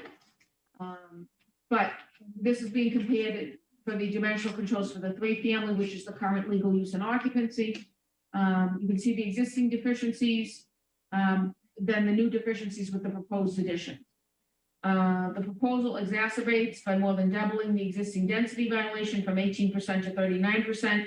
It maintains the other existing gross nonconformities. So that would be 61% lot area, 60% front yard setback, 40% side yard setback on one side, 40% rear yard setback. And then open space was a question because I hadn't received any information about that, and it was difficult to calculate from the plan. They provided that information, and this new plan does indicate that 2,087 square feet of open space is being provided. And that looks like it's in the rear yard, side yards, side yard to the south, and front yard. You can see it labeled open space. So any open space needs to comply with these requirements. I haven't had a chance to definitively determine. I do think it's not being used for off-street parking or vehicular access or egress, at least as shown on the plan. Does it have a minimum of 1,000 square feet in area, clear grade width? Possibly some of it does meet the size requirements. And it must be pervious, visible to the public, and a minimum of 50% located in yard setback areas where yard setbacks are required. It does appear to be in compliance with that. Parking requirements, the 3-family dwelling complies with applicable requirements to provide 4.5 spaces. That's 1.5 parking spaces per unit. That was the applicable zoning when this became a 3-family. The 3-family use is exempt, but it is able to provide comply with current requirements to provide 5 spaces. That's the current parking requirement, 1 space per bedroom. There are currently 5 bedrooms. Proposed new dwelling requires 2 additional parking spaces, and so under the proposal, the whole new 4-family use is reviewed under current zoning. 8 bedrooms will require a total of 8 parking spaces, 1 per bedroom. Originally, they had depicted the 10 parking spaces on site, 8 along the northern property line, and 2 in the driveway to the south of the dwelling. As per this new plan, they've eliminated the driveway, so 8 spaces are depicted in that area along the northern property. Paving of yard area. We have a requirement that no more than 50% of the front yard, side yard, and rear yards be paved. So they must be devoted to lawn and a landscaping area. So the property would be exempt from that requirement as its current use is a 3-family, but the proposal is triggering review under the current requirements. So it does appear that under the proposal, they're maintaining, it's currently non-conforming and it would maintain that non-conformity. So the finding required to grant special permit is whether the proposal is not more detrimental to the neighborhood. So you would need to make the finding that it is not more detrimental to grant a special permit. Okay, does anyone have any questions for Michelle? No. Good question, Charlie, or direction? Okay, Michelle, can you give us your recommendation? The recommendation was prepared prior to the public hearing and is made provided the board does not make that required finding. Recommendation is to deny the petition because of the proposal is an overuse of the property, given the proposal grossly exacerbates existing violation of density from 18% to 39%. It maintains all existing gross violations of dimensional controls and requirements regarding paving of yard areas. Okay, does anyone have any questions? No questions, we hear a motion. And making, Patrick Fitzgerald. I'd make a motion to deny the petition. I'll second. Ken seconds it. So Patrick Patrick and Fitzgerald Ken. made motion to recommendation of staff to deny, seconded by Ken Antonucci. So a yes vote is to deny the petition. Ken Antonucci, Yes.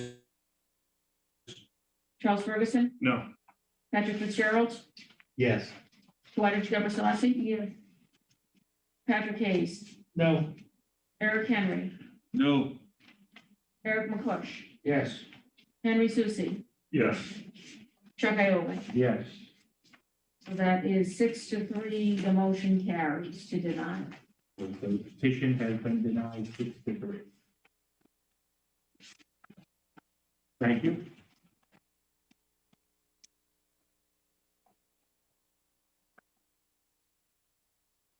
Okay, so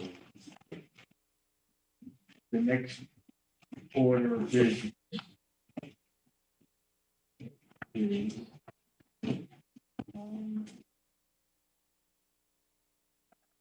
next order of business, Michelle, these advisory recommendations we are just on here, we don't need to do anything? Hold Right, on we one cover second. them all already? Well, just hold on 1 second, please.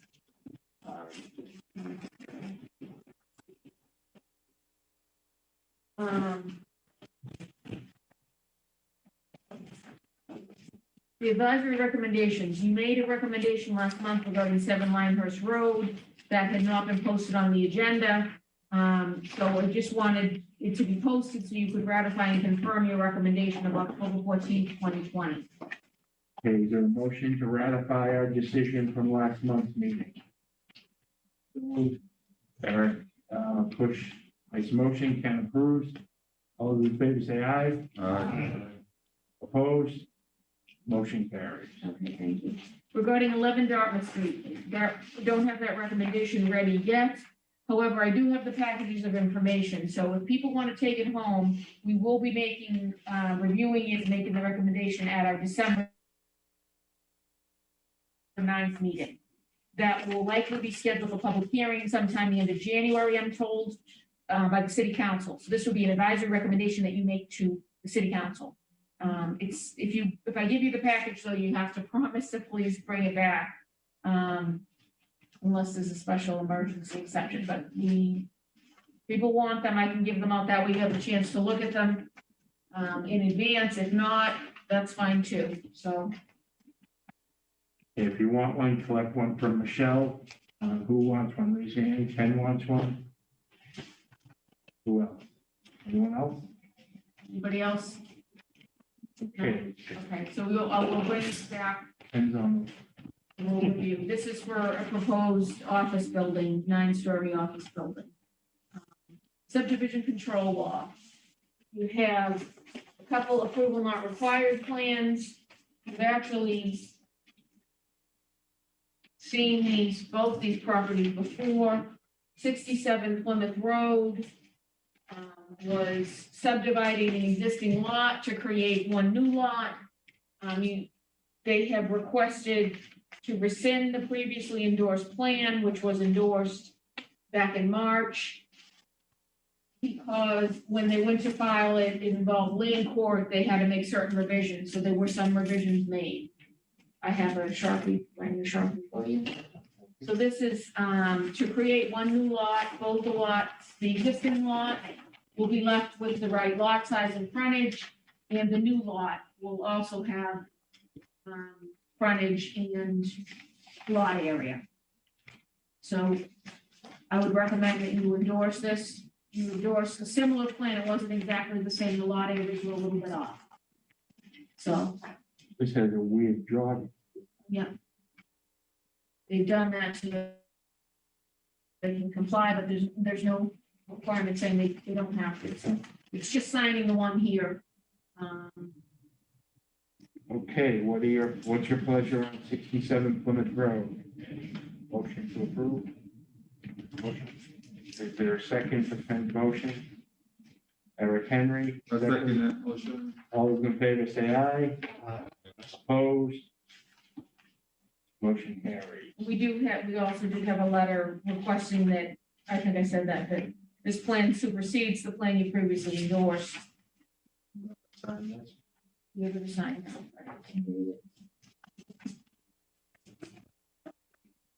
And endorsement of the March 11, 2020 plan be rescinded. So I don't know if you want a make a motion on that Yes. too. Is there a motion to rescind the previously approved plan? Patrick Fitzgerald has made a motion to approve, to rescind the previously approved plan. And Anthony second. All those in favor say aye. Opposed? Motion carries. What was the other vote? Who did that one? Ken? Ken Tanucci and Eric Henry second. Okay, and that was all in favor. Okay, so that was that one. And now this next one.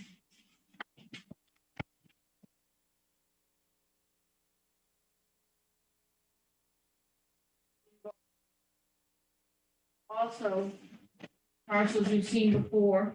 This is involving 65 Central Ave. Previously, you had endorsed a plan that they had abandoned Winchester Street, which was a paper street. And a portion of that, you endorsed a plan that merged a portion of that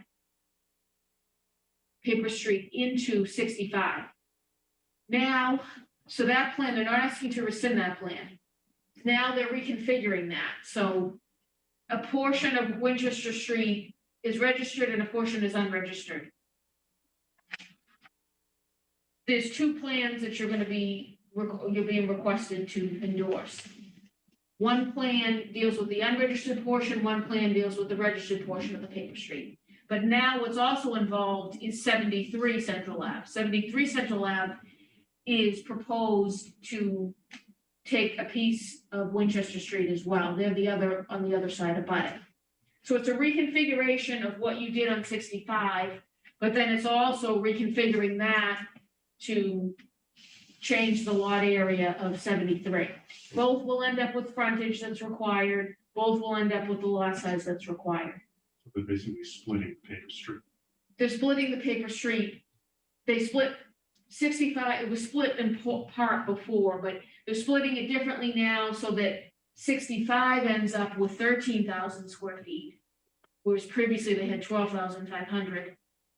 And now 73 will end up with 7,000 square feet. Right now they have, I think, 5,000. So This is just to increase the size of the lots. Yes.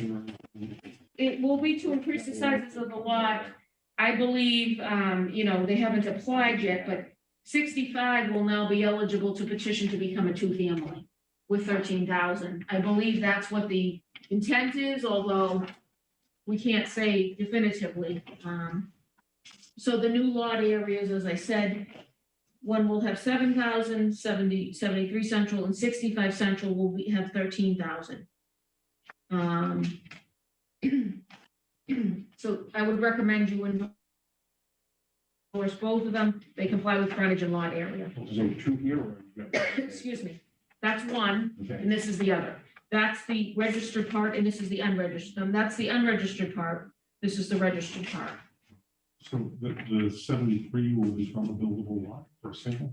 73 already has a single-family house on it. It's just. They're just going to be expanding. Right now, they have 5,000. They'll end up with 7,000. Right now, Central Ave has 12,005, but it will end up with 13,000. Yeah, I couldn't tell the drawing that house. Yeah, it's a switching some back and forth and reconfiguring. So there's two separate plans. So any questions on the unregistered portion? Is there a motion? And makes a motion to approve. Henry Susi seconds that motion. All those in favor say aye. Aye. Opposed? Motion carries.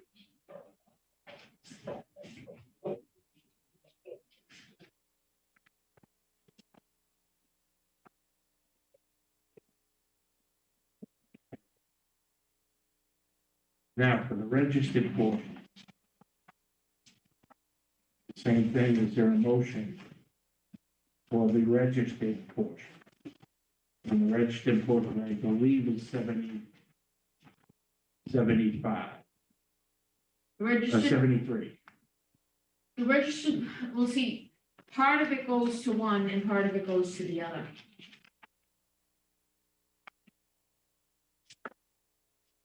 The unregistered portion went here. So Not that in we its, just did. not in its entirety though. So some is left of 73 that's registered. Yeah, but based on these dark lines, can you trace out which Right. pieces are? So, okay, let me do the notes because we went through this a bunch of times to get this right. So 1,500, which is this AR, No. is going to be added to 65. Okay, Okay, and because that's an R for registered. right, that's going to get added to that. 1,000, this registered piece is getting added to 73. And he's not violating the odd lots, There's no, lot shapes. that's not, that's, no, that's the last tip, right? Okay, I didn't think we were supposed to create odd lots. If they comply with all the controls, they can. Okay. So unregistered and registered are going to this Yeah, one. Unregistered and registered are going to this one. all right, so it's two L-shaped lots. That's correct. Is there a motion? And it's a motion to approve the, approval not required, second, Eric Henry. All those in favor say aye. Aye. Opposed? Motion carries.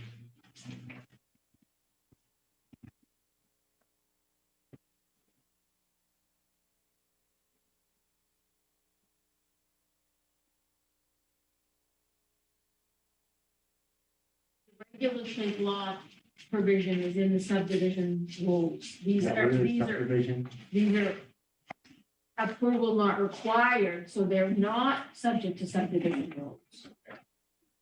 So I thought there was something that we're not supposed to do, screw things.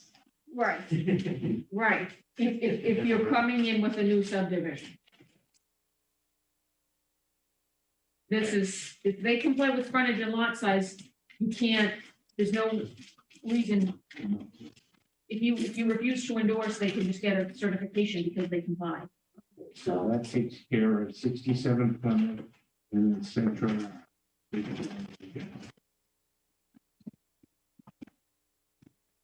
Okay, and new acceptance of street. Give me a minute.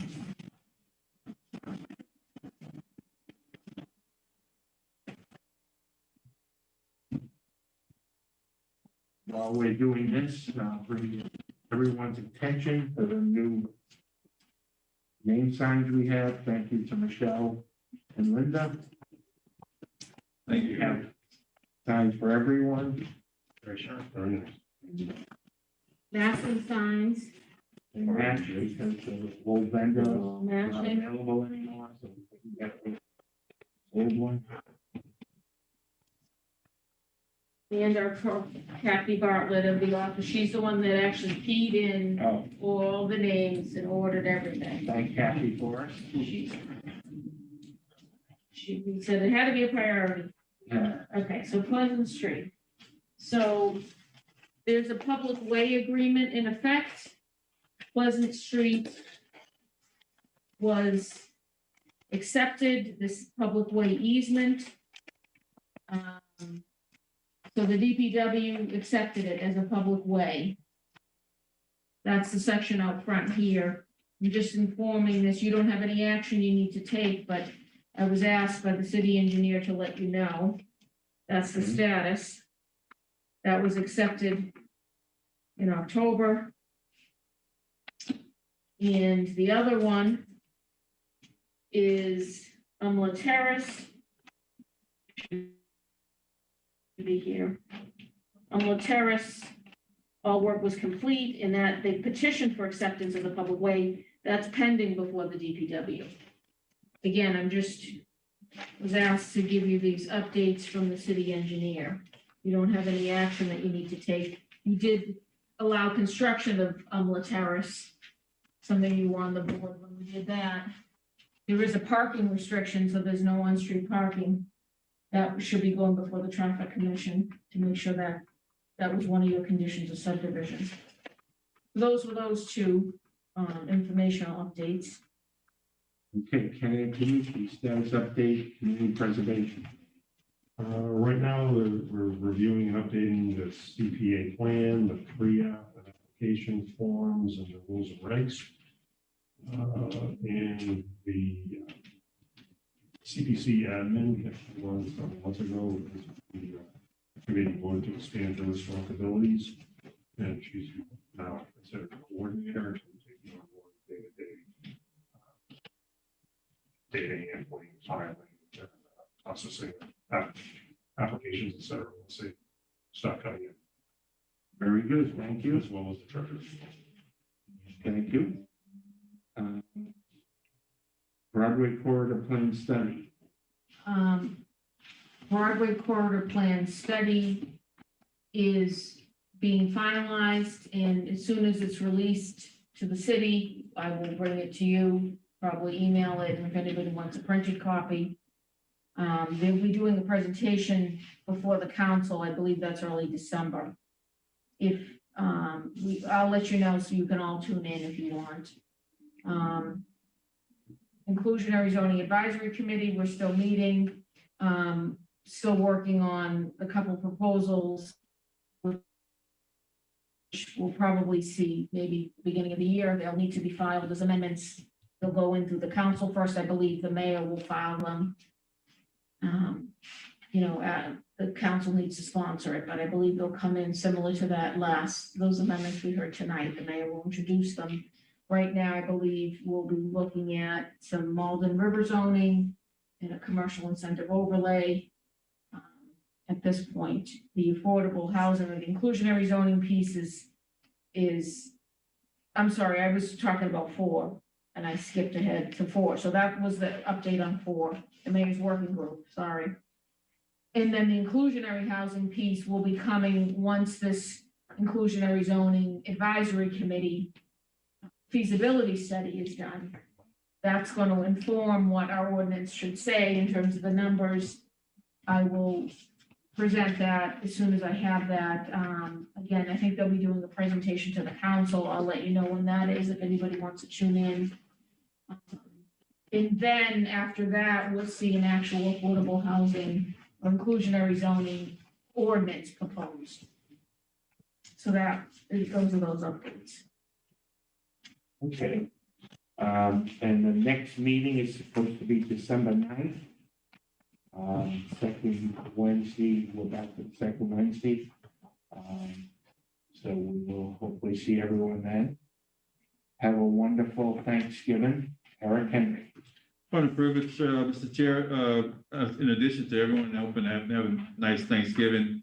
As a city employee, I was notified that I was a unemployment claim for it was filed in my name, or attempted to be filed in my name. So you might want to watch yourselves out there for that sort of thing. That's kind of further out there. It wouldn't hurt for you to review your credit reports. I will say I've heard that there've been many claims, so I don't know if there was some sort of breach of our system or something, but I've heard that. I didn't hear any of you had that happen, but I've heard other employees in the city that's happened to. There's a process. I would suggest you report it to HR, and then there's a whole broad claim process you have to go through. Have you done that? Yes, I did.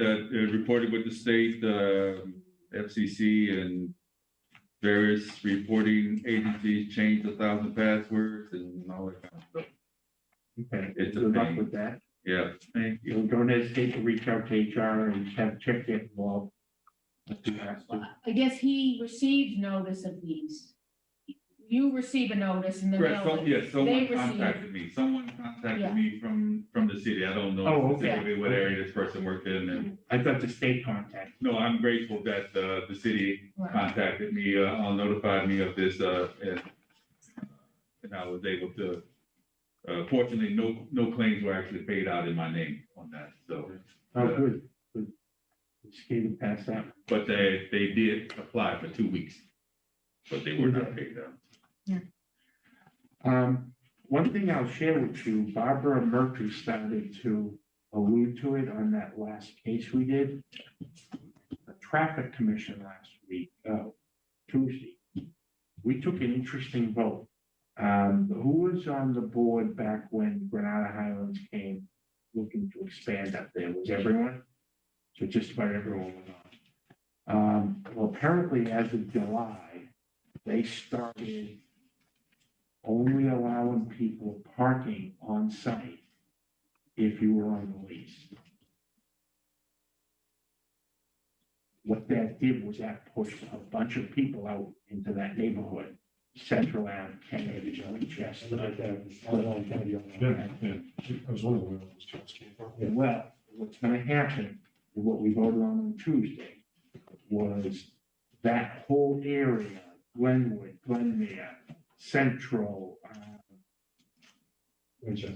Winchester, and Kennedy Drive, I'm trying to think of that one that goes down to the plaza, the liquor store, I used to know it.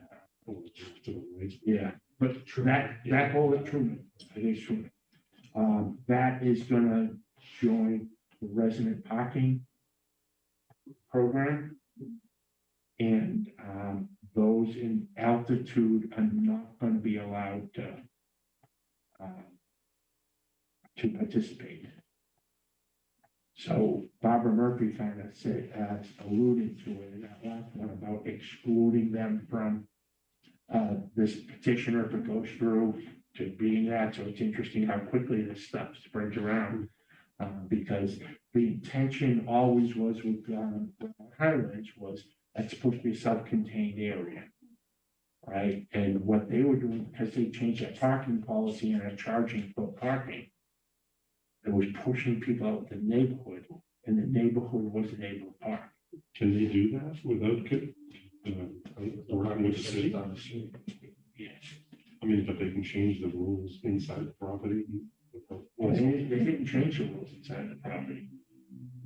They changed the rules on the outside. They put the outside in. Yeah, but you're saying residents they're outside. charging for parking inside, that's why they're parking. Yeah, they're all gonna do it in the house. Basically, they added, Parking. I thought you meant that, and you had to be on the lease, and you also have to rent. Those are private property owner. Right. It's the same thing you hear about some of these buildings. The reason people don't park in them, some people say, is the garages are empty because they charge additional and people don't want to pay it. They'll rather, try to park on the street. So I think that's their right to do. Yeah, they Yeah. can do it. It's just, I've never seen this, the reaction to it being make it residential, permit parking. And then, So then you have to prove you're a resident to get the permit. register your car on one of those streets. That's how you get the permit. That's how you get the permit, because you register your car at Okay, 11 Winchester. okay, so anybody I'm registered at that. eligible at 11 Okay. Winchester. Anyone eligible registering at 164 Kennedy Drive Can't, right, okay. can't get a resident sticker because their parking is supposed to be accommodated within the confines of what was. And that's what I meant, is that, how could they change that? But they haven't really changed it, they're just charging it. Well, They still have the same requirement, same number of parking spaces and to go with units and stuff like that. Right, if you're not on the lease, if that whole thing we spent 2 hours talking about goes, and they start taking what used to be 2 people in an apartment, and now it becomes 4, right? If those extra 2 names aren't on the lease, they're not eligible for parking on in Granada Highlands compound. Must have started towing. Yeah. So what would happen then, either they don't have a car and they're riding bicycles or they're roller skating or doing whatever the heck they're doing.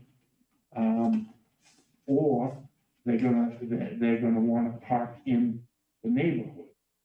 And the neighborhood is virtually shut off now because it's a resident parking and they're not eligible to get a parking permit unless they register their car from one of the eligible streets. They have to pay for it, or if you. Yes, $20 for the year, something like that.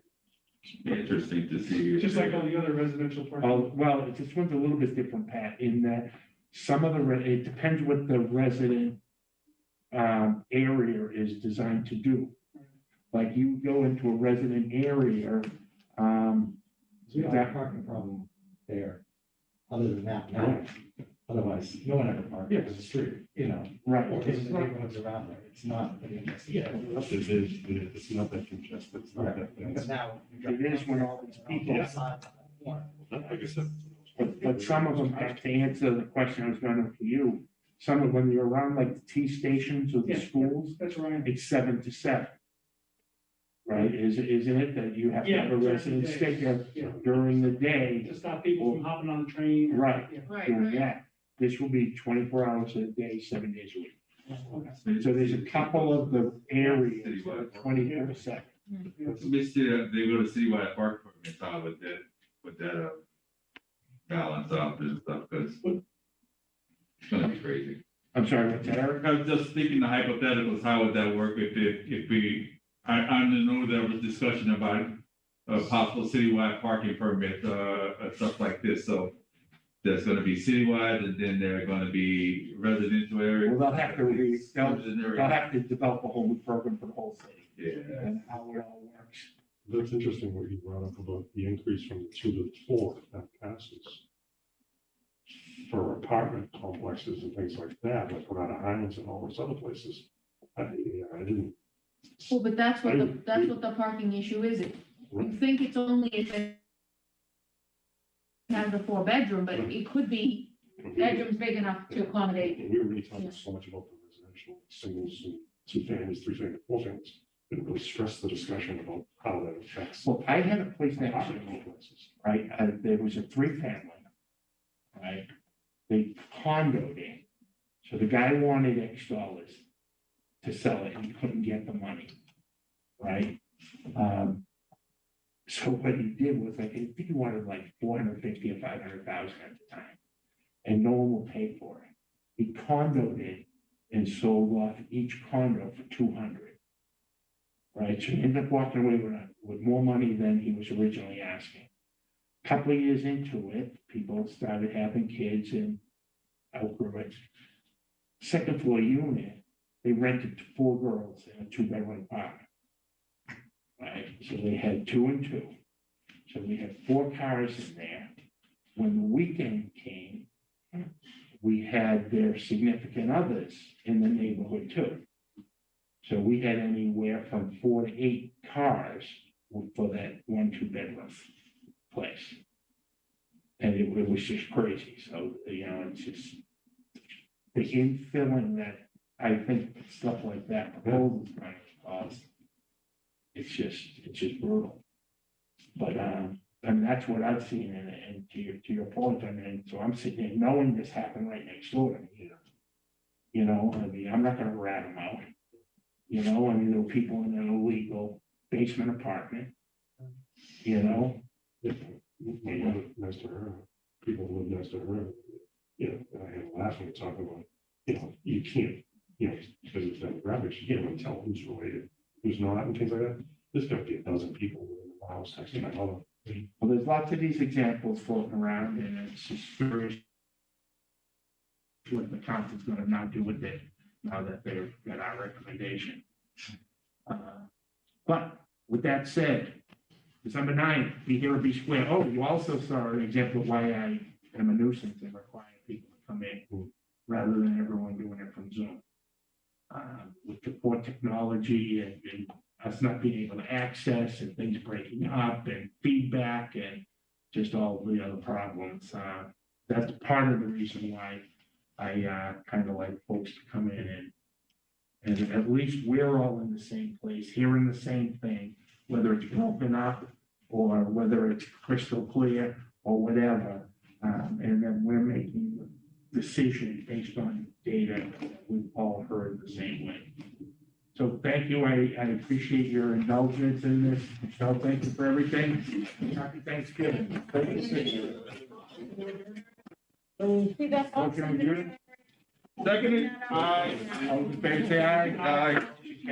Thank you. See ya. Charlie Ferguson motion and Eric Henry. Yeah, and then fortunately, the whole good ration.